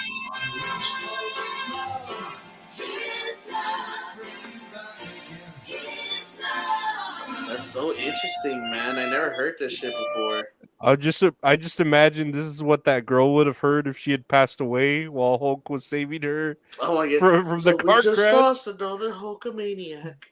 We'll tag up again in heaven. Go work yourself into a shoot, brother. Oh man. Hulk Hogan. But speaking of the the best, we go to the worst, which I mean, there really wasn't much of a difference there. Oh Uh, shit. but I know Okay. you had Andre, and I don't know, is this the worst thing? Do you not like Hulk Hogan versus Andre? Okay. Have you seen this match? I cannot say that I've seen the whole match. Okay. I have. It's bad. Easy to think like everyone talks about this match. Well, let me rephrase that. Everyone talks about that moment. No one talks about the match because the actual match is fucking ass. I don't know. I don't think I've ever seen the whole match. Yeah, you just see that moment replayed over and over again. Yeah, it's like, and I think rest in peace, Andre the Giant. I think he had a broken back going into this match. Yeah, he was already at the end of his, or even past his like career. Where Yeah, and it's like Yeah. once you do this match, like maybe you could take time off. I don't know exactly like what happened, but man, it's just like everything is just so shitty like about this match, man. It's like there's a spot where, if I remember correctly, they remove the padding from the outside, so it's concrete. And then Hulk Hogan looks like he's trying to do a pile driver, but then Andre stands up. But instead of like flipping over and landing on the concrete, like Hulk Hogan just kind of like slides down the back of his body and like just rolls on the floor, and like he's selling like the absolute shit out of it. And it's just weird, man. It's supposed to be like a feat of strength, whatever, but this match is so short.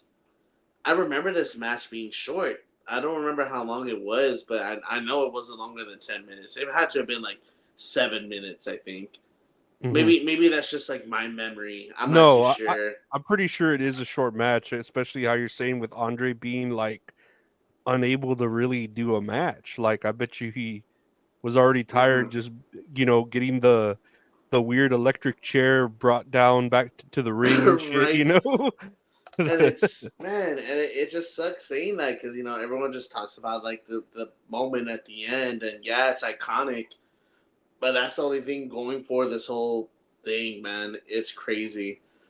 And this pay-per-view also falls into the category where the one match that was good was Randy Savage versus Ricky Steamboat.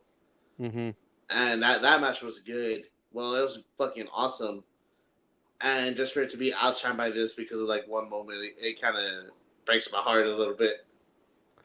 That's the entire life of Hulk Hogan with Macho Man. It feels like he being a Hulkamaniac. Yeah, overshines just a little bit because of some bullshit, like I don't know.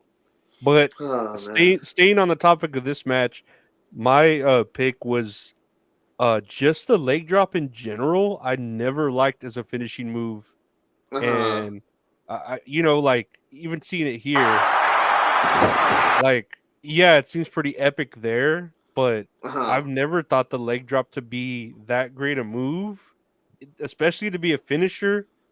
And then the fact that like it's fucked Hulk Hogan's backup so bad from doing it after years. I know you just haven't seen him do it like years, like after he left WWE. I think. Yeah, like for such a move that doesn't even look like all badass or anything, and it like fucked him up that bad. Like, oh man, I lost 3 inches of height in my spinal. It's like, oh shit, I compressed my spine, brother. I'm in pain, brother. Spinal. My back's broken. Spinal. Have you seen Maven's video? Do you watch Maven's channel? Yeah, I don't think I've watched the most recent one, but I do watch it. I don't know if it was most recent, but he has a video talking about all the finishers he's taken in his career and which ones hurt and which ones are like okay. And I think he said he's taken a Hogan leg drop, and he was saying like, dude, he's like that shit is such like a walk in the park. Like I could just kick back and relax. He's like the one thing that hurts is I just feel bad for the person giving it because they're taking it on their tailbone. Like I don't understand like why that's a finisher in general. I don't know, but you look at like there are people, well, not even now, but back then who would do leg drops off the top ropes. You had Macho Man who would do elbow drops off the top rope, and that seems like Man. that looks badass, right? Like even the Uh-huh. DDT, as generic as it is now, back then it looked badass. You know what I mean? Like so Yeah. the leg drop as the finisher for supposedly the face of wrestling, I don't know. I don't think it fit, you know? Oh man, you talked about Macho Man and fucking elbow drops. We're gonna get to that. I don't know if you have it on my last worst list, but we'll get to it in a little bit. Oh yeah, I actually do. But the next one you have on your list is Roddy Piper versus Hulk Hogan, Oh, okay. 97 We're talking about Halloween it Havoc. now. Yes. Okay. So Oh, speaking, is this what we're talking about? yes, yes. I thought this was gonna be the last one. Um.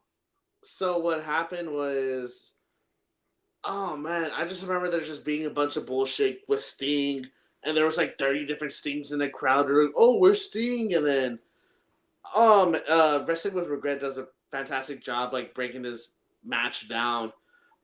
But this is the time when Macho Man was a part of the NWO, so he's supposed to help Hogan. And this cage is so fucking flimsy. They're supposed to. This cage is makeshift to mimic the Hell in a Cell because they just had Mankind versus Undertaker, obviously iconic, you know.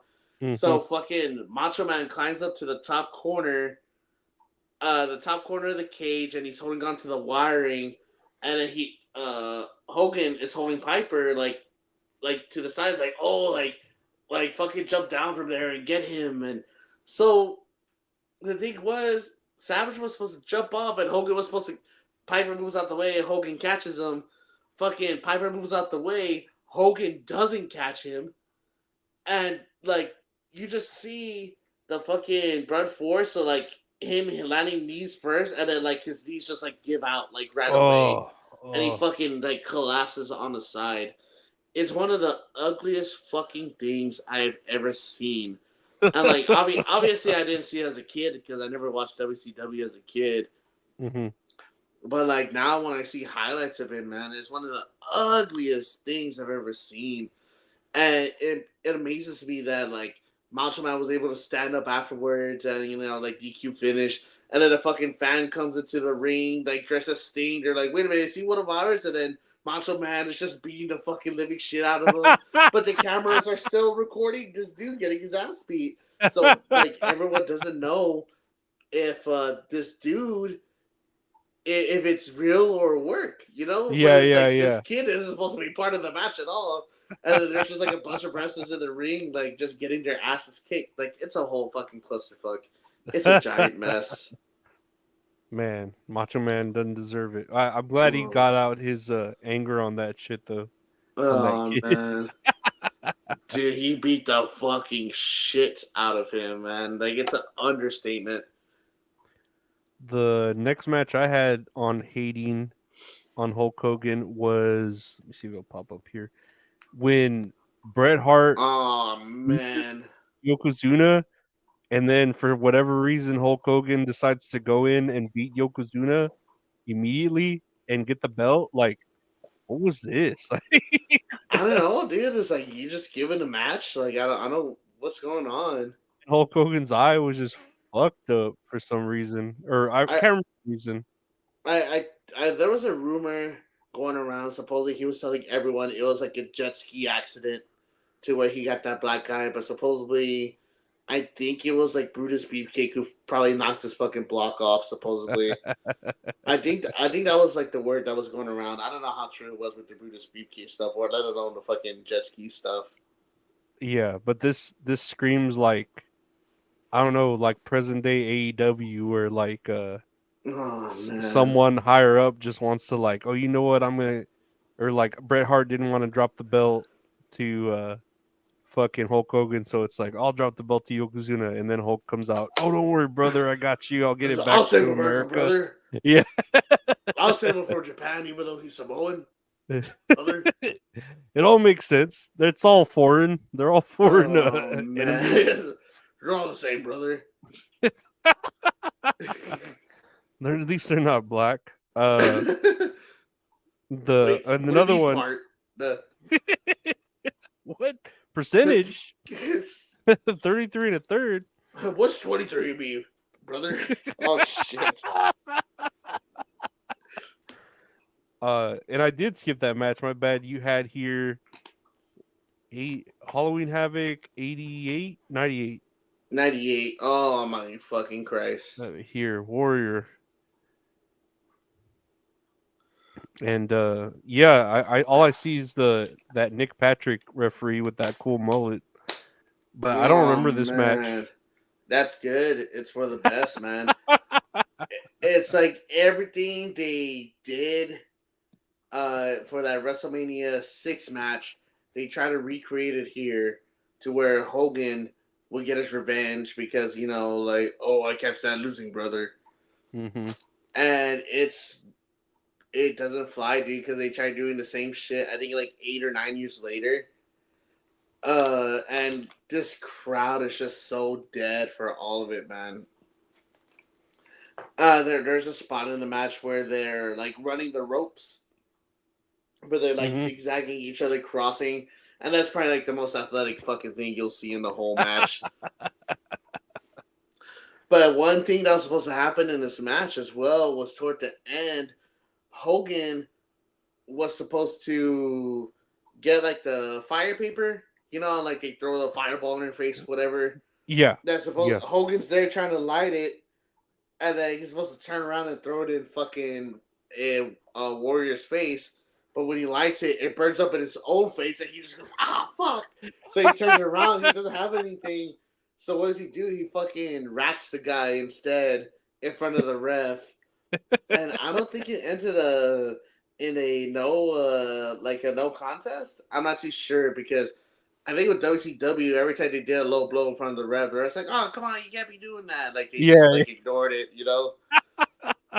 But dude, this match sucks, man. It sucks. WCW was a mess. Completely. It was weird, man. That's why I don't want to go and watch it because I felt like there was more negative than there was positive. You know what I mean? Yeah, no, definitely. I think the last one I had on here was Hulk Hogan versus the Undertaker. When he drops the belt to the Undertaker, and that's when like Ric Flair holds the chair, and I'll play like a little clip. Yes. Of it. Yeah, right here. Oh, a little bit before. Yeah, well, and the story. I don't know if you've heard Undertaker tell that story like a million times because every podcast I feel like he's been on, he said it where he was like so afraid of facing Hulk Hogan because Hulk Hogan was like the main guy, the moneymaker or whatever, and so he was like, be my finisher, and Hulk Hogan's like, well, you better protect me, brother. And this thing, he's like, I will, I'm not gonna fucking, you know what I mean? Like, I'm not gonna fuck this up, right? And so if you look there, his head didn't even like hit the fucking, his head didn't even hit the chair, right? Like, I can't fucking, like, it doesn't even hit the floor or the chair, nowhere near it, right?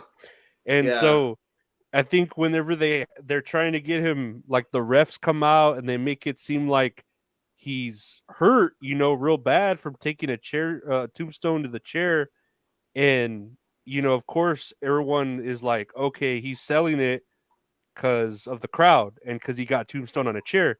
But when he goes to the back, he's selling it like he really did get tombstone on a chair.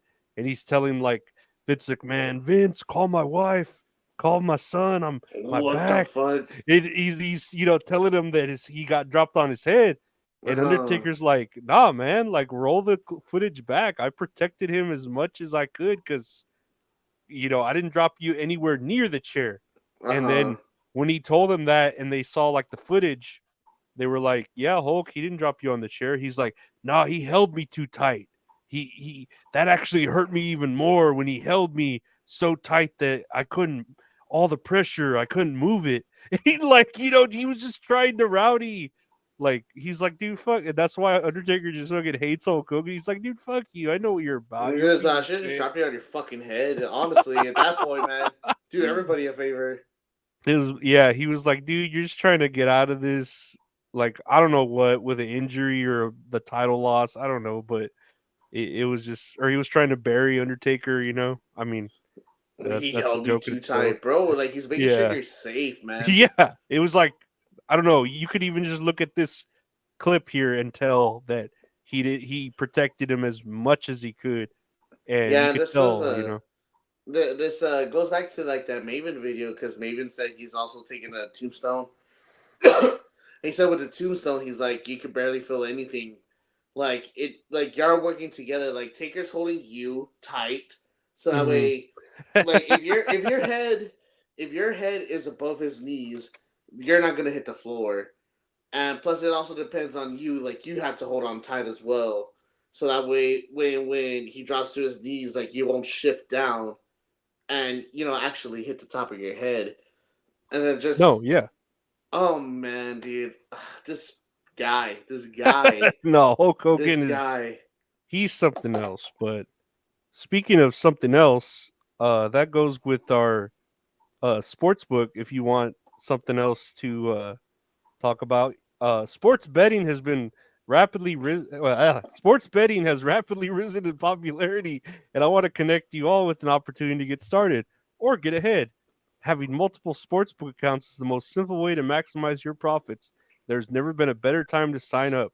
When you visit our page, signupexpert.com/TAK, you'll be connected to all the sportsbooks in your region, along with a review of each platform and its unique benefits. All of these sportsbooks have valuable sign-up offers for new users, and when you register through our link, you will automatically receive the top offer at each one. When you use multiple sportsbooks, you ensure that you can always access the best available odds, which is key to successful sports betting. If you want to take advantage of these benefits and support our brand, please consider signing up for your next sportsbook at signupexpert.com/TAK. And there's the QR code, guys. Support the brand and bet responsibly. Please gamble responsibly. Please bet responsibly. We're honestly happy about our sponsor. I mean, not like even though yes, they are our sponsor, but it just like it's a relief. Like there's more like betting apps than just like the regular like fantasy booking or DraftKings or FanDuel. Like Yeah. I don't have to be limited to what we had to do there. And plus, I already did one of the other ones where they match what you pay.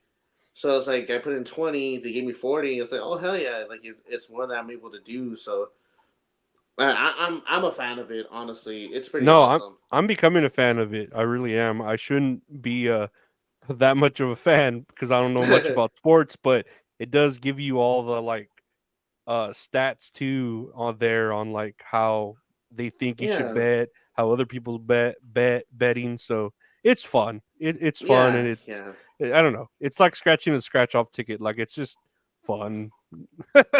Yeah, heck yeah, man. Thank you to our sponsors. Yes. But speaking of fun, let's go to scandals and controversies with Hulk Hogan. So yeah, let me see here. Where do I have the first one? Because I have quite a few. Oh shit! Is it this one? Let me see. I'm like the male. Yeah, so this is the first one I want to play here. I just. So this is the Hulk Hogan racist rant raw audio file. Oh no, I never heard this. Oh okay, no. this is pretty short, but it's pretty funny. I think I'm sure you'll cringe at it, but let's hear this. I don't want to go there. You've been saying brother for years. Any black guy ever said, yo, you my nigga? Like, you my nigga, Hulk? Well, Booker T used to do that to me on TV. Yeah. And every time I pull up YouTube, there's that famous thing that Booker T, when his brother was there, and they're all talking trash. And Booker T goes, "I'm coming for you, Hogan, you nigger," and not nigga. He goes, "Nigger." I mean, it's like no, he doesn't. so cool because the whole time I was down in Miami, you know, when I lived there, everybody, you know, like I walk in the booth and all of a sudden I bump into this guy in the games in the booth. It's all black and he's got his BlackBerry, and I bump into him and he goes, "What's up, nigga?" And I said, "Oh, dude, excuse me, bro." You know, he goes, "No, it's all cool." You know, and everybody down there, Lil Wayne, Birdman, everybody, you know, they're all, you know, calling me nigga, and I'm like, and then I started saying it, you know, and I always said it, but now all of a sudden I get heat when I say it, and they say, "Hogan, you can't say that." I said, "Well, why can they say it to me then?" It's like, you know, but brother was cool because, dude, you know, back in the day during my career, I used to party real hard. I couldn't remember anybody's name. So brother was brother was the easiest way to yeah. That's like the neutrality word right there. Hey, brother. Yeah, I'm gonna start. You know what? That's a good idea. Yeah, because I'm always like, hey, shit. No, they'd introduce me like to, you know, Dick Ebersol or somebody like that, or somebody that, you know, like Les Moonves that runs CBS, and within 10 seconds. Somebody walk in, I get ready to say, "Hey, brother, you know, this is so and so," and I was like, you know, I couldn't remember that. So that's where it came from. So when you were partying, what was your? Man. What was this? What was this from? Like the interview? Let me see. Oh yeah, no, I'm just kidding. Where the fuck is the comments? Holy facts spoken. That's funny. Oh man, clickbait. Oh man, I don't know. I don't know where this is from. Probably, obviously, like a radio show, but I have no idea where that's from. But it's pretty funny. It tells a lot of. It's funny because he's so like ignorant to the fact. Like it's not coming from any malicious. they could say it, but I can't. Yeah, he's like they would always call me it, so I started calling them it, and then I could have been like friend or homie. And then I got heat for saying it. And it's like, why can they say it, but I can't? And it's gosh, golly, gee willikers. Oh man. That cracks His me eyes up are really he's... fucked up in this picture, man. What is he looking at? I feel like this is an AI, and I was trying to generate some AI images of Hulk Hogan just for fun, but it wouldn't let me. But I was trying to do Hulkaphobia, like someone with the fear of Hulk Hogan. Dude, but it that's wouldn't let me fucking do funny. it. Oh man. Yeah. I gotta like get a higher tier on Chat GPT or something, but dude, that's yeah, I don't know funny. about Hulk Hogan being racist. This is pretty funny. Man, have you heard like supposedly during like his sex tape? I don't know if we're gonna get to that or not, but he says like a bunch of more terrible things during his sex tape. Yeah, I actually do have, I think, that clip. Let's hear this one real quick. Expect the same thing is going to happen in this four-quarter match. Let me tell you something, Gene Hogan. You out here talking about a clique.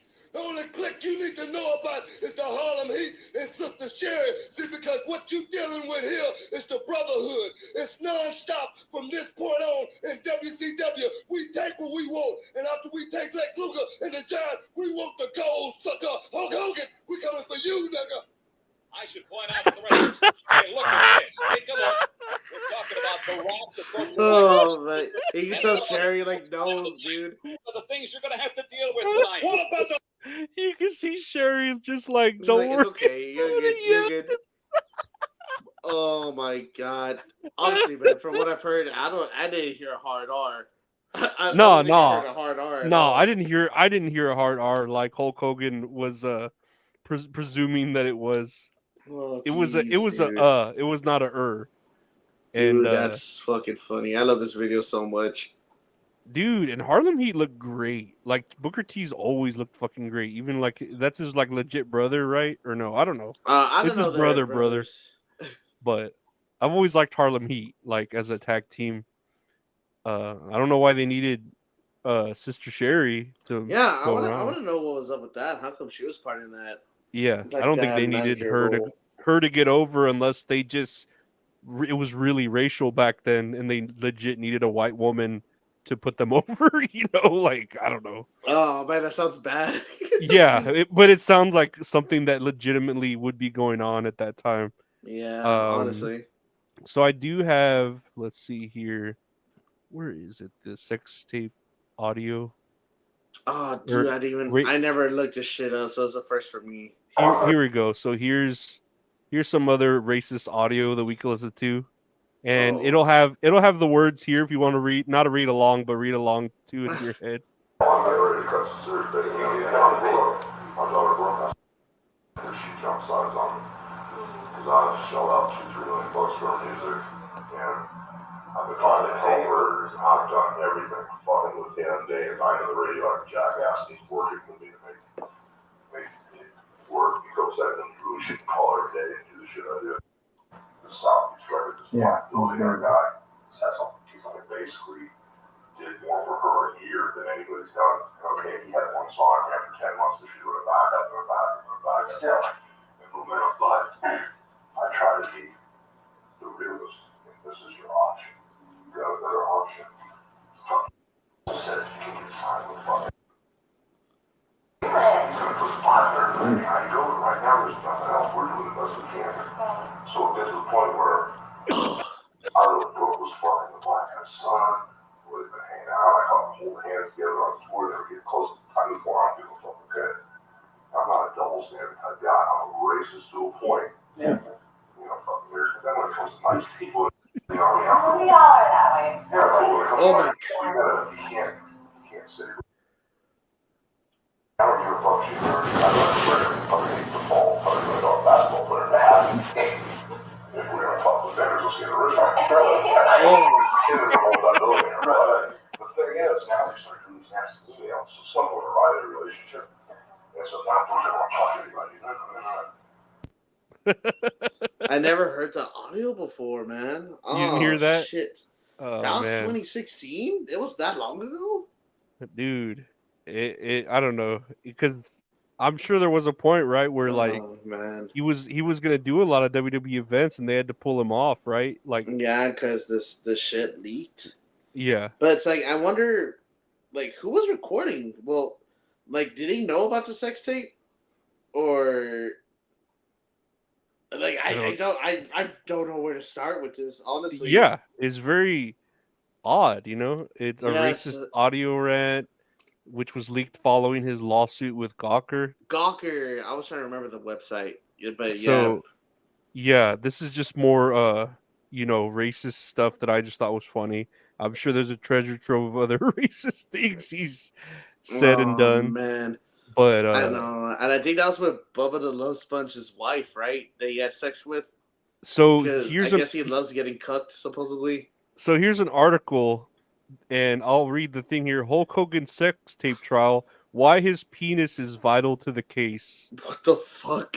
Okay. Hold on. You can't see it here, but hold on. Let me. Shucks. Can I zoom out? Okay, Hulk Hogan sex tape trial. Why his penis is vital to the case, right? Yeah. And so there's a part here. Let's see. Oh, here we go. Oh no. A consistently funny, bizarre element of Hogan's testimony, you know, whenever he was suing Gawker for putting out that sex tape, is the differentiate between Terry Bollea, the human being, and Hulk Hogan, wrestler and entertainer. He's trying to say that they're separate entities, with Bollea being owed a level of privacy, particularly in his home, and Hogan is not owed that, right? Which is a fair argument, but, you know, so a video of him having sex, Hogan argues, firmly falls on the Terry end of the spectrum, but the line is blurry.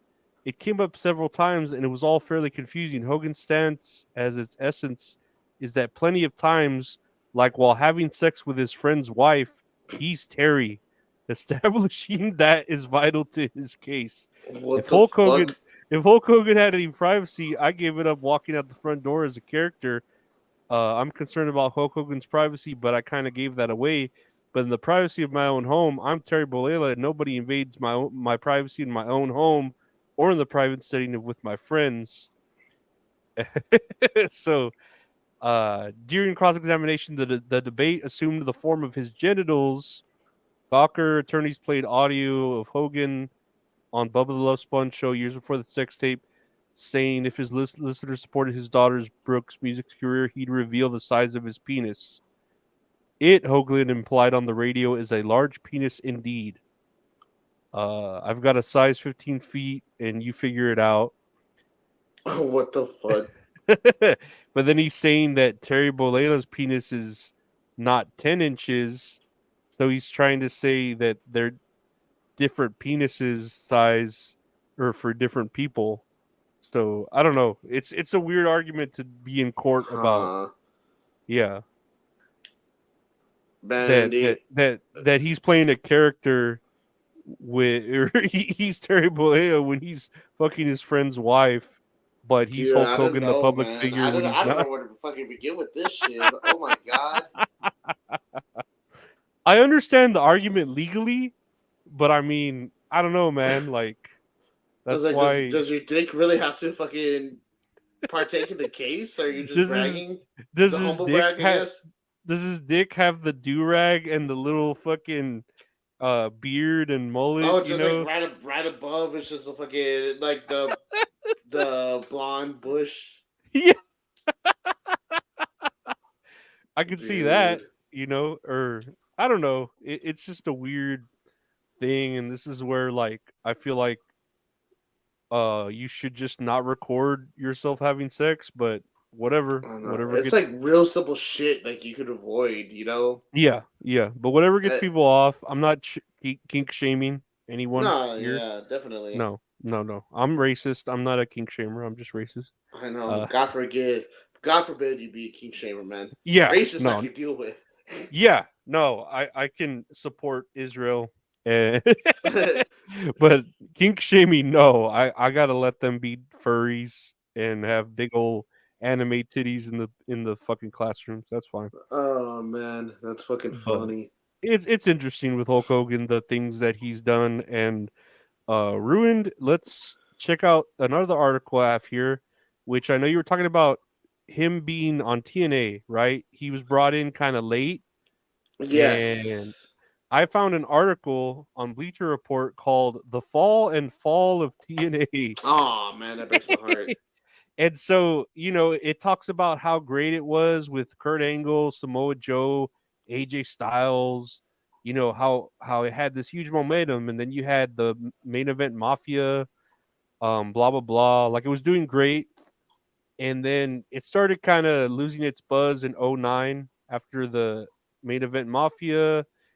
And let's see, they decide to bring in Hulk Hogan and Eric Bischoff. And then they decide to go head to head with WWE. Where does it start?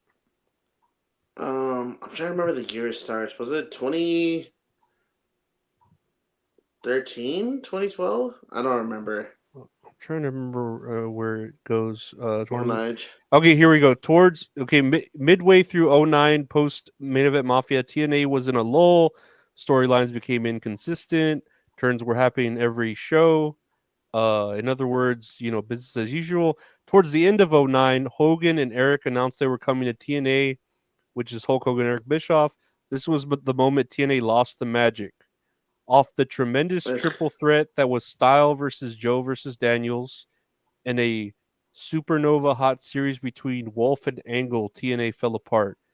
On January 4th, TNA goes head to head with WWE for the first time. TNA gets record ratings, but Raw gets double their ratings. So Hogan saw this and somehow convinced Dixie Carter that it was signed to move to Mondays.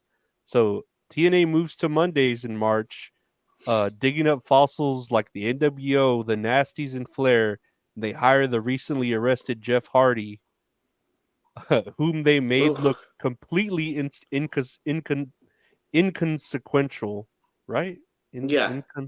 Okay. Despite being arguably the biggest draw the previous year in WWE, and massaged the ego of RVD, who saw his reputation as more valuable than the World Championship. Ratings plummeted. TNA destroyed AJ's star power by jobbing him to RVD. TNA had earlier done this with Desmond Wolfe.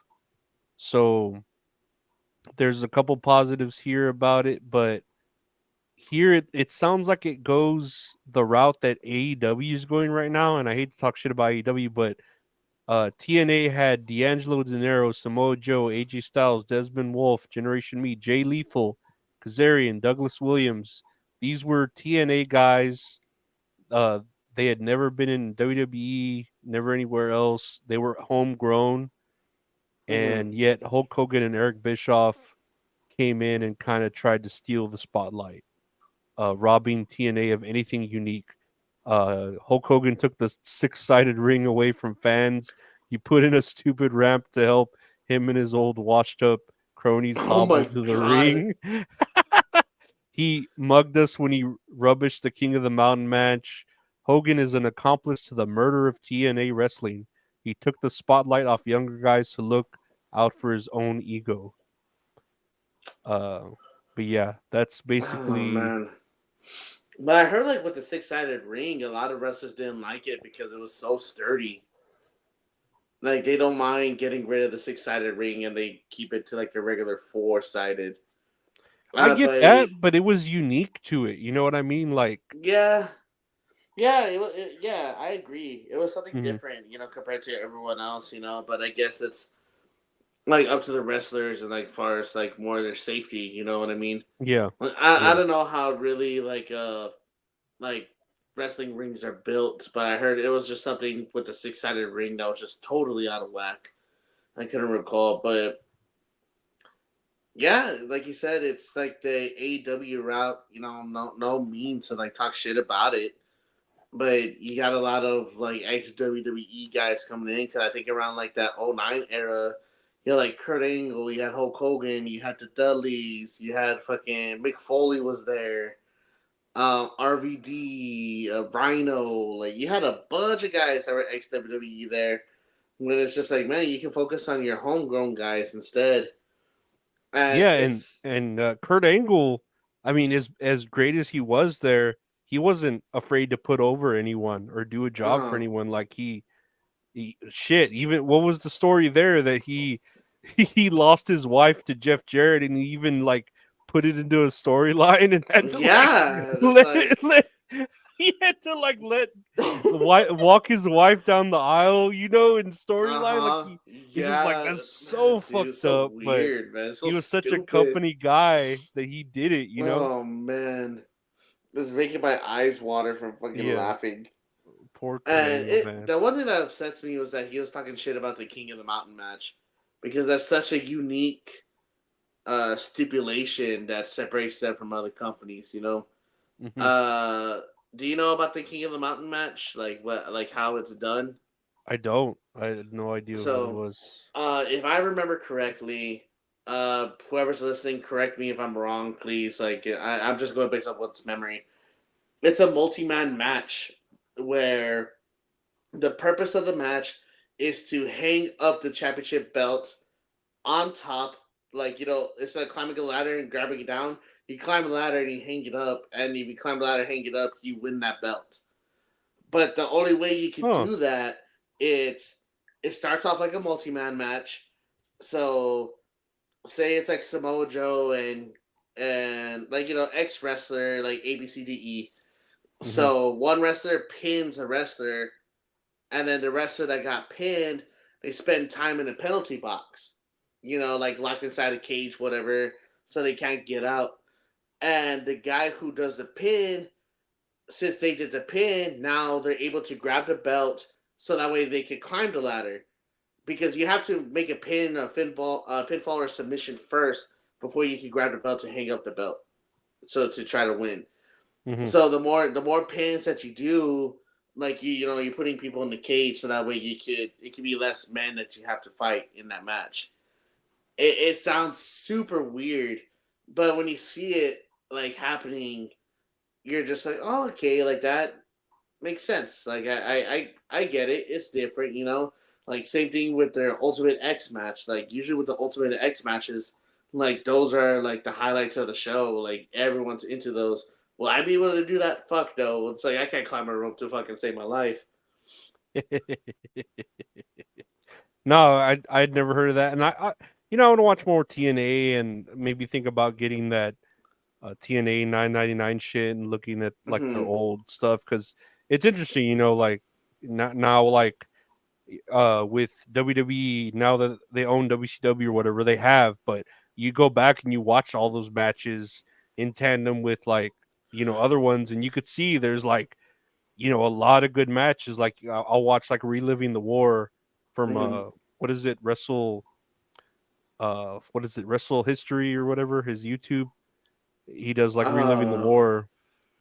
I know Man, who you're talking about. I can't yeah, remember the name right well, now. it's on YouTube, right? But Mhm. I'll watch that, and like a random match like Billy Kidman versus Rey Mysterio will be like the shit, and it's like, man, I want to go Yeah. back and watch that, or a Dean Malenko match, shit that like as a kid you didn't really care because it's like it's cool, but you're like, oh, I want to wait for the main event, or I want to see Hulk Hogan or Sting.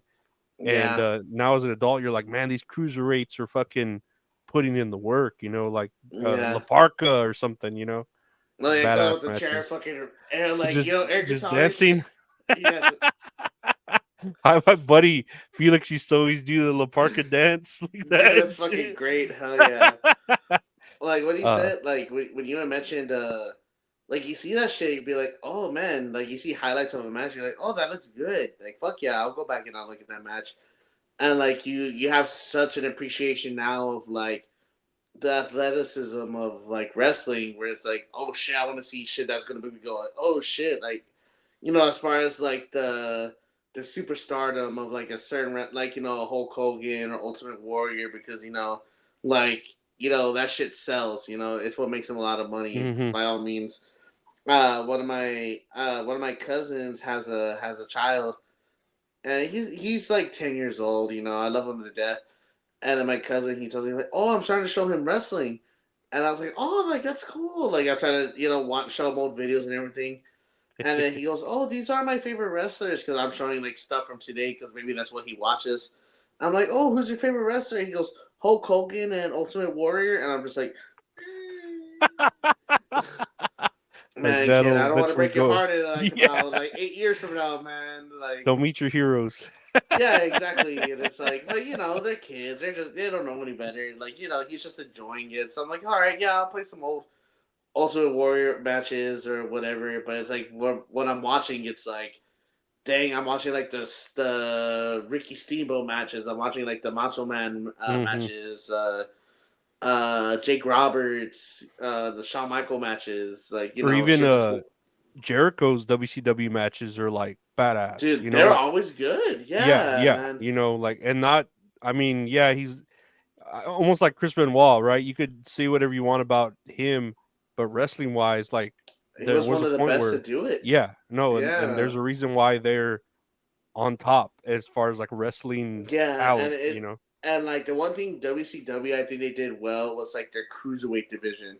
Like some of the shit was really like goofy sometimes. I think you had 3 count that's supposed to be like their boy band, but when you had the matches, like they were just great high flyers. Hmm. And then you had Rey Mysterio, you had Dean Malenko, you had Eddie Guerrero, you had Perry Saturn, Perry, right? Billy, Or is it? yeah, Perry Saturn, Oh, Billy Billy Kidman, Kidman. Yeah, Billy Billy Kidman was Kidman, fucking badass, man. fucking I love Billy badass. Kidman. Billy Kidman's fucking great. Hell yeah, man. And it's like you just get more of an appreciation from like these different companies doing something different. And it's just a shame, like you have Hulk Hogan, like, oh, like this is stupid. Like we're gonna do this because it works. Yeah, yeah, Like, yeah. bro, you have And you got to listen to me because I made a ton of money at Hulk. When I yeah, it's started. like it works. It's like, dude, this is working over here because it's different from fucking WWE. Like. Hmm. Like we don't all want to see the cage matches because I don't know if you ever seen an old cage match from the TNA, or maybe it was a specific stipulation, but it was the red cage where it had the dome. That sounds. And Yeah, yeah, yeah. like Isn't there an opening up there? yeah, there's like a small hole Yeah, that you have to climb up to escape that. I'm like, yeah. that's crazy. Or they had the cage where it was surrounded, but then you had wrestlers wrestling on top of the cage, like breaking tables. Yeah. And you're just there like, what the fuck? Like, how do you get to that? And it makes you want to watch those matches, Hmm. Yeah. And it sucks because you have someone such a high stature like Hulk Hogan in the business just to like belittle everything, and just to run that shit to the fucking ground. Hmm. And In other words, fuck Hulk Hogan. Fuck the Hulk Hogan. Ah! The last clip I want to play here, and I forgot about it, and I feel like we should before we conclude on our shedding on Hulk Hogan, is him being quizzed about steroids. And this is a real quick clip. Oh no, go for it. Another question, Hulk, why did you start using steroids? And assuming you have, why did you stop? Well, I mean, at the time when I got in the professional wrestling business, not trying to point fingers, but everybody in all the sports industries were using them, baseball and football and hockey and wrestling. And at the time when I got into business, the guys were huge, larger than life, and the steroids were illegal at the time. But around 1988 or 1990, people got re-educated. They realized that it wasn't something that was necessary, especially for sports entertainment and exhibition like wrestling is. So people have been re-educated, thank God. Yeah, I don't know. I don't know. Was it? Huh. That's him just throwing everyone under the bus. And, what a piece of shit, dude. Honestly, man. I was like, bro, just own up to it. Everyone's already said that you did it. You know, you have like fucking 10 people. You think just one person be like, no, I didn't do it. Like, that's gonna cover your ass. Whatever, man. Yeah, I did it, but everyone else was doing it too, so that's why I was doing it, brother. You know? Right. Yeah. But I did them. They're the bad influences, brother. Not me, brother. I take my vitamins. I say my prayers, brother.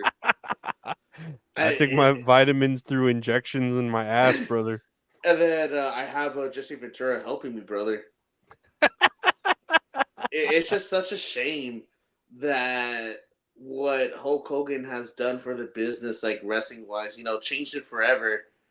You know, like, you know, maybe for the better as far as like getting WWE to like where it is, like, you know, a main staple of entertainment. And he's just like another old man piece of shit, you know, just as a racist old man. And it's like, man, like you say, don't meet your heroes, man, because they could be into steroids and creatine. Yeah, and then they like get past their shelf life, and you know, you look at him and like Ric Flair, where we look back on the memories, and you're like, man, those are badass matches, those are badass moments. But then they're here trying to like, I don't know, live on and live past that shelf life of a wrestler, and it's like you're just kind of like come on, like be like the Undertaker, where he knew when to like stop, or maybe even the Undertaker, you know, he did it a little bit past that too, but like now he's just like, you know what, he's like, I could just live off of the name Undertaker because like he's already done so much for the company. But the one thing that makes me upset too with the Undertaker is like, well, not him in general, like specifically. Well, I guess so, because it's like you say, like, fuck, dude, I hope, like, you know, like, God forbid, knock on wood, I wouldn't want John Cena to be a bad guy. You know what I mean? Because everything he's done seems like so genuine and to heart. And it's like you never really hear anything bad about the Undertaker. And then now people are like trying to cancel the Undertaker, like saying like, I don't know if you remember the story of like him going backstage to one of the shows that he was critiquing everyone playing video games. Yeah. Yeah, they're trying to cancel for that. It's like, oh, like fuck the Undertaker, he supports the military. I'm like, bro, a lot of people support the military. What the fuck? Yeah, like that's just nitpicking. Like, you know, that's just how soft the people are in general right now, that they want to like cancel anyone for everything. You see videos of him with like Michelle McCool and their daughter, and like, you know, they're just chilling, and it's like they're just minding their own business. You know, he wants to be a family man. He wants to be there to see his daughter grow up, and just to like try to shit on him or like try to find a thing to cancel him about. I don't get it. I honestly don't. You know, and even like the shit that they're like real nitpicky about, it hasn't been anything bad. No, not comparing to like Hulk Hogan, racist, Ric Flair's Ultimate fucking Warrior, fucking Ultimate Warrior, man, Jericho's, you know, like the Chris Benoit. There's like, you know, there's other things that it's like, okay, I get it. Yeah, that's something that needs to be addressed.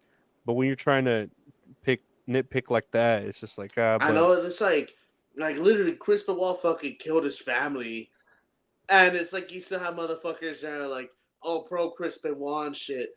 Man, God forbid Undertaker supports the military, man. That's where I draw the fucking line. Yeah, like come on, give me a break. Yeah, so it's like, man, he's just chilling. He's just doing his own thing. And I hope like other wrestlers that do retire like along the way, like you say, like John Cena or like The Rock, like I just want them to be like genuine good people, you know. Well, and But even supposedly, oh, go ahead. I'm sorry. shit like Stone Cold, who was like forced kind of to retire because of all his injuries. I mean, he's still like come in and he did that event with Kevin Owens or whatever, which was cool. Like a match, I guess you could call it, and it was kind of like a cool ass match that didn't really tarnish his legacy. It was just a great thing to see, unlike a Ric Flair final like retirement match. It, man. Yeah, you know what I Just mean. like, Where you gotta know like your shelf life, and you gotta know when to like. And plus, Okay, like yeah, like with Stone Cold, he still looks in great shape. You know. Did you see the video of Ric Flair doing the deadlift and him almost passing out? Yeah, he did see and then he drops it and goes, woo!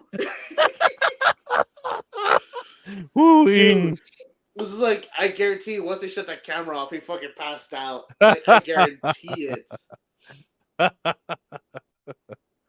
But yeah, I feel like I get Hulk Hogan doing everything great for the legacy of wrestling, but I feel like he was more just maybe the catalyst to it, of it becoming the big thing. But I feel like other people have been, of course, so you can't say that he didn't do a lot for wrestling. He did start the big boom of it, but I feel like it also kind of tore it apart, because what if he never did become big? We'd still have the territories, and like maybe wrestling would be better. Who knows? Like, that's crazy. Like everything's just one giant what if. Yeah, and that's how it's gonna be. So it just depends on how you look at it. If he really did like the best thing for wrestling, or if he ruined it. You could look either way, and have a valid opinion. Yeah, but it automatically makes him a piece of shit because he supports the military. Well, God forbid. But Hulk Hogan, yeah, is just a piece of shit. I think we could all kind of agree on that now. Yeah, man. Hulk Hogan, whatever. Fucking come mierda. I can say it in Spanish because he doesn't know what that means. It's Spanish for eating caca. Nice. So let's take a look at some botches here. I have a Hulk Hogan related botch. Let me see if I can. Hell yeah. Where is you had sent me? You had just sent me something. Hulk Hogan. I have so many Hulk Hogan. Oh, with the talking shit about mankind, right? Yeah. Here, it's in my. I have it here. Yeah, let's check that out first. Yeah, this was shout out to Richard. He just sent this to me an hour ago. Here we go. I would probably say I've trained more in the last week than Mick Foley's trained in 30 years. I went ahead while Mick Foley was sleeping and eating cheeseburgers and M&Ms. I was in the gym working out. I work out 2 hours a day. I've been doing it for 30 years.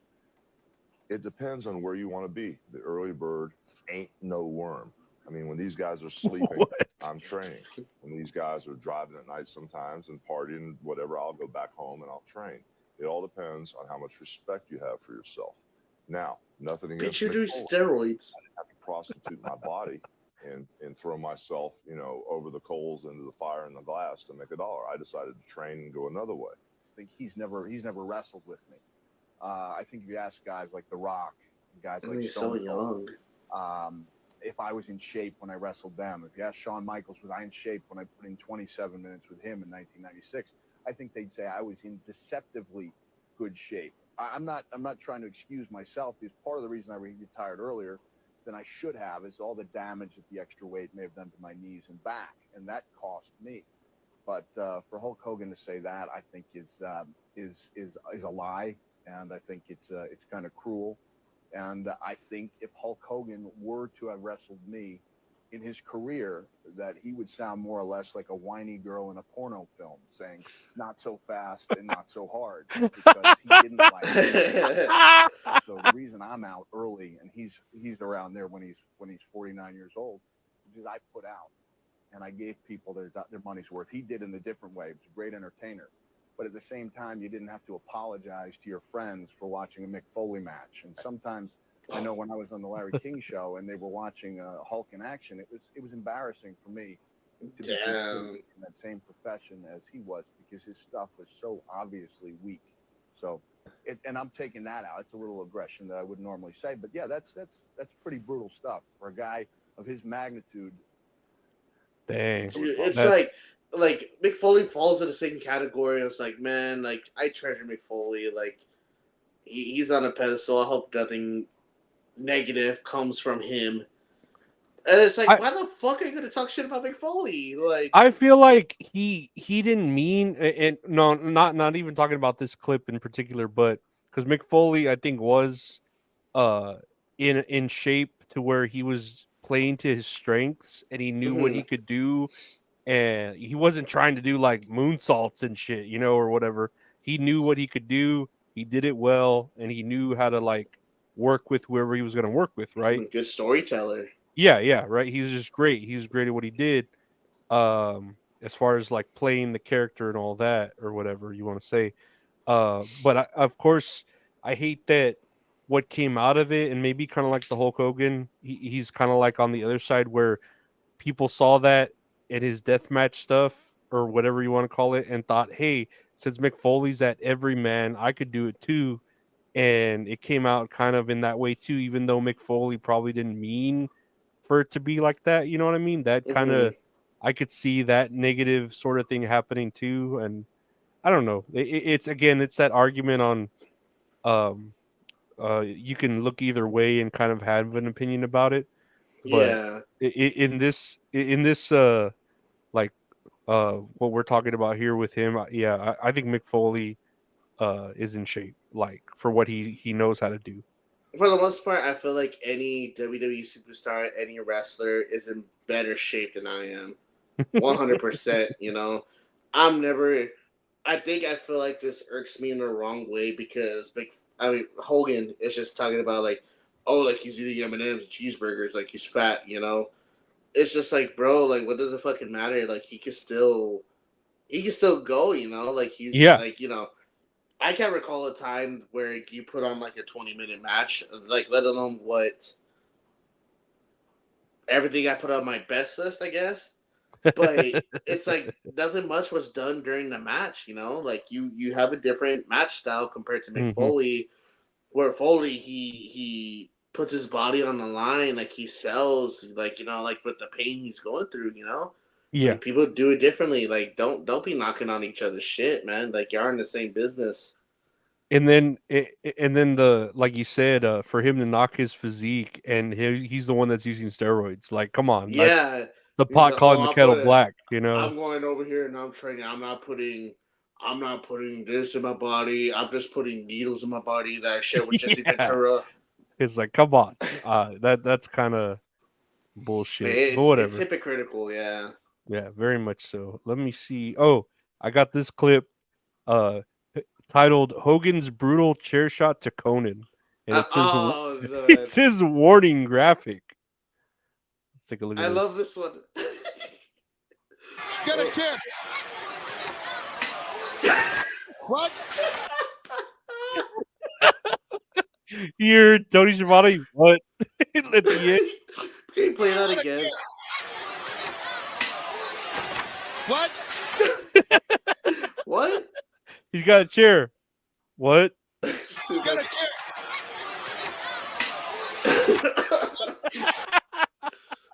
Dude, and I think he does that a couple times to the Giant when they fought too. Yeah, he's just like, I've seen that shit, and that's why when you told me about that one where he hits the Mexican announcer, he hit him fucking hard, dude. Like, see, it makes sense of him being a racist. Yeah, that's why I was all dang. He had something. Wait against a minute. That Mexican. It all makes sense now. It's all falling. All the pieces are falling together. So the numbers, they make sense now. Here's what is this? Warning graphic. Yeah, warning graphic. Here's a cool spot. I thought this is titled "A German Suplex Canadian Destroyer." German suplex.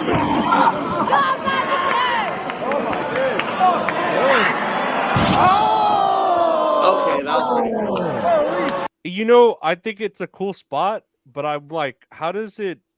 Who does it hurt? Like obviously it's hurting the person getting Canadian destroyed, but then here the person who got the German suplex is selling it as it hurts her butt.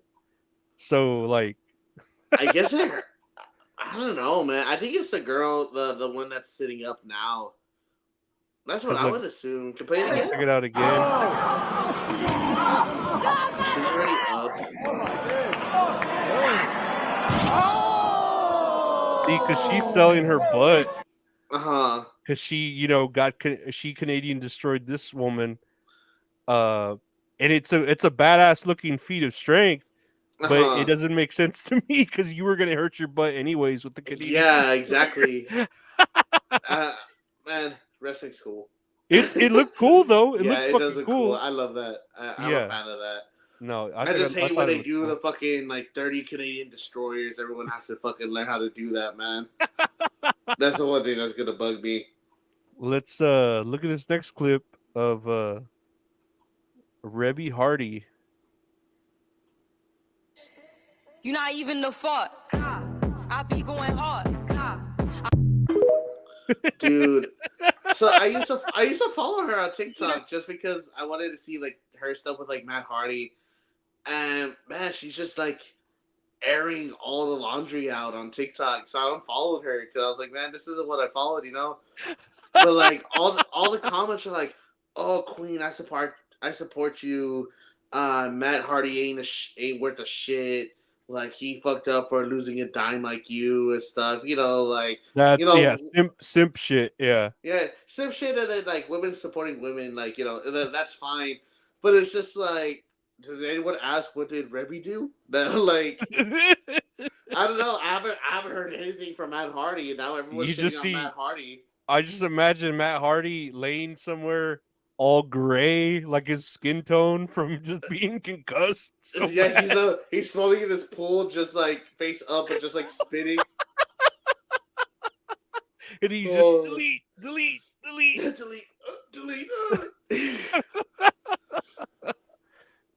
Poor Hardy. Yeah, wasn't that an Edge shirt? Yeah, that's what's funny too. Shit, bitch. You're not even the fault. I be going hard. Everyone wants some edge in them. Oh man, so how sharp is your edge? Pretty sharp. Lord. I don't get it. What's his name? Man. Sexton Hardcastle. No. Oh shit. I don't know. I don't know what's happening with any of that shit, man. It's just her like airing out her laundry. Yeah, there's like so much. When it was happening, it was kind of coming out on the news, wrestling news. But I think it's such a girlish flip-flop sort of thing where it's like, you know, we're not gonna become a TMZ type shit and report on that. Yeah, and I'm just saying, like, wait a minute, this ain't my rug cleaning videos. Unfollow. I don't want to Google rug cleaning videos on my red tube. On your red tube, and it takes you to the exact same videos I'm telling you about. Just washing. I'm like, huh? Fuck yeah, that's fucking hot. Yeah. Oh yeah, Man, so dirty. That fucking bitch. That's a furry ass rug that needs cleaning. Oh yeah, look at that bush. Oh yeah, look at all those fucking crumbs. Look at that. Come right out. Oh shit. Another cool spot I had here, real quick. Sammy Guevara, even though we love to hate him. Okay. Hey, Big Bill! Big Bill! That was a pretty cool spot. Why does everyone hate him? Do you know? I know there was one time he said he wanted to, like, I don't want to say the word, but like sexually assault Sasha Banks one time. Yeah. There was that. No. I had that audio somewhere saved for something, but I didn't want to like cringe so hard. Yeah, it's pretty bad. It's pretty bad. But I think they interviewed him. He was like what, 16 or 17? Yeah. And then somebody either him or Sasha Banks said like, "Oh, we all talked and he apologized and I forgave him." Like it's water under the bridge now, you Yeah, know. they understood that they were young and stupid, and that people can change. Blah blah blah. Yeah. So I'm just saying, Yeah. like, well, at least they were adults about it, you know. hmm And No, I then feel like oh, go ahead. no. I'm sorry. I feel like Sammy, he just has that face that like you hate. You know, like I say, put your he fucking tongue back in your mouth right now before I rip that shit out. he's just so cocky and arrogant, but he does cool stuff. But then he's with certain like Jericho, and then he proposes to his girlfriend in the ring, and then breaks up with her, and then gets with another hot chick, and there's just so many things he keeps doing that Dude, make him hateable. it's very he just looks like a fuck boy. Yeah, no, he does. It's like, and it's something about his. I don't know. Maybe he is a nice guy. You know, I don't really know what to judge, but like, it's something about his haircut. Like, it looks weird. It's just placed on the top of his head, and I don't know why. That's the main thing that bugs That's what me. hair is, brother. It's placed on the top of Wait, your what? head. No, but like, oh man, there was a video I saw. It looked weird because like the sides of his head were bald, and then like all of this was just like grown out like this. So it looked like someone just grabbed a ball of hair and just like legit placed it on his head. They like ice cream dripped it onto his head or something. I don't know how to describe it. I don't know why I'm making all these noises. But I'm gonna fucking beat the shit out of him. Yeah, like he got with Tay Mello. Have you ever heard her do a promo? It's all blah blah blah blah blah blah. Dude, she sounds retarded, dude. Like straight up. No, Her I haven't. Her accent is like blah blah blah blah blah or something like. She has yeah, dude. If she didn't have her like body, she really wouldn't like.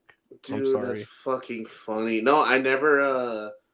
I don't think I've ever heard her talk. To be honest with you, man. I'm gonna see if I can look up real quick a Thai. Yeah, go for it. Yeah, Mellow because I know they promo. were together. Everyone's just like jealous because, like, they're just together now. Let me see. It's just did Tony. See if I can find where she has the mic on her. I was there live for this one. No way, were you? Yeah, I remember he said something about like coming on the belt or something like that. Oh, here, look, check out her sound. Cause now we want payback. And paid. Eu vou te meter a porrada assim que eu encostar as minhas mãos em você. I got this translation.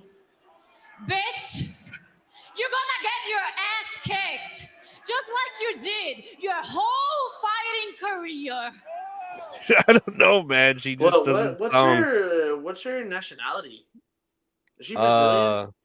Like, let me look that up. Tay Mello nationality. Brazilian, yeah. Oh wow. Brazilian, according to 4 sources. Oh, thank God. It's on me, but it's like my username just different numbers. It just shows all your tweets. Is she Brazilian? I think she's Brazilian. She should get a Brazilian. Yeah. Nah, she's hot, but I don't think she could talk for shit. She sounds retarded, and shit. That's what she has going for her, and she's with Sammy Guevara, who just look at his face. He just looks like he looks like one of the bad kids in Willy Wonka and the Chocolate Factory. This is gonna sound bad, but he looks like that one specific porn star. I'm not gonna search that up. No, don't search him up. But whoever's someone listening will know exactly who you're talking about. The one listening, it's this skinny fucking white dude that looks like he has the same face as. You know what? I'll search it up on my phone. So that way, I'll just show you the picture. Oh man, what's his fucking name? Let me see. I gotta make sure I go incognito. Yeah. Okay. Don't let that data, brother. Don't let the FBI catch you, brother. Something like.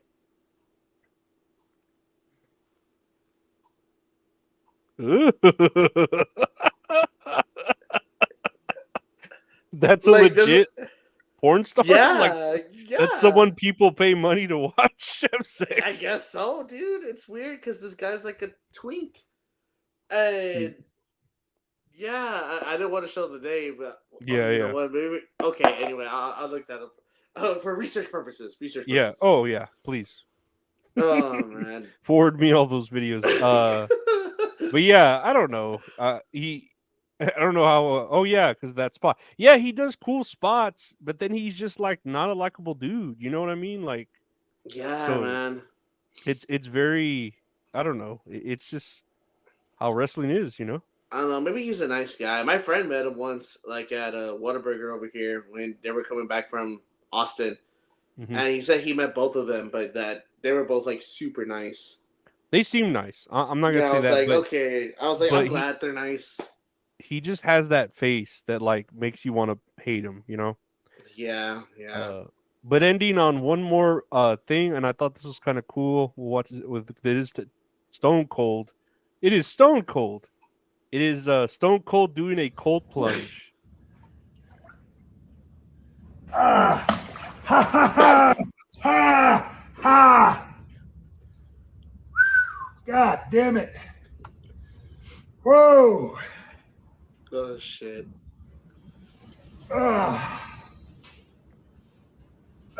Shit! Ah! God damn it! Hey, what's up? God damn it! Oh, hey, what's up, everybody? It's Steve coming to the Broke Skull Ranch. I got this new therapy. Hey, what's up, everybody? It's Steve coming to the Broken Skull Ranch. Hey, what's up, everybody? It's Steve coming to the Broken Skull Ranch. About to do my first cold plunge and a renewed therapy. My shop says 43 degrees right now, so I'm sure the water is sub 50. I was going to start off at 50. It's going to be a little bit colder than that. And we're going 3 minutes here. Once it gets on to 12, and 5, 4, 3, 2, down we go. God damn. God. Ha ha. Ha ha. Ah, son of a bitch. Ha. Ha ha ha. Ha ha ha. Whoa, motherfucker. Gonna revisit this motherfucker. Dude, man. Props to him for doing a fucking cold bath like that, man. I couldn't do that shit. It's just funny how I didn't even think about his name's fucking Stone Cold, and he's just all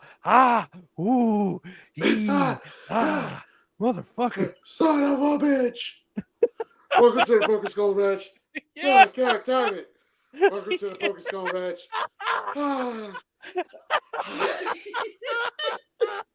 Oh shit. Oh man, Stone Cold, he's still fucking doing great things. He's way better than the fucking Hulk Hogan. Oh man, Miles better. And he beat his wife. Oh yeah, no, but I'm sure that was just in Texas. Oh. In Texas, dude, things are different in Texas. Come on, like, come on. down the road, son of a bitch. Oh, my but God. no, I want to thank everyone for listening to another episode of That's All Kayfabe, Hulkamania, Hulkaphobia, whatever you want to call it. Yeah, we find us every Monday here on Podcast Land, anywhere podcasts are available. Just search That's All Kayfabe. Gabe, you want to say anything to the listeners and the viewers? It's another cold week out there. Please stay warm. If it's freezing, drain your pipes. And don't let Hulkaphobia run wild this time, man. It's 2024. We gotta learn better. Hell yeah, brother. We'll see y'all later. Take care. Later, guys.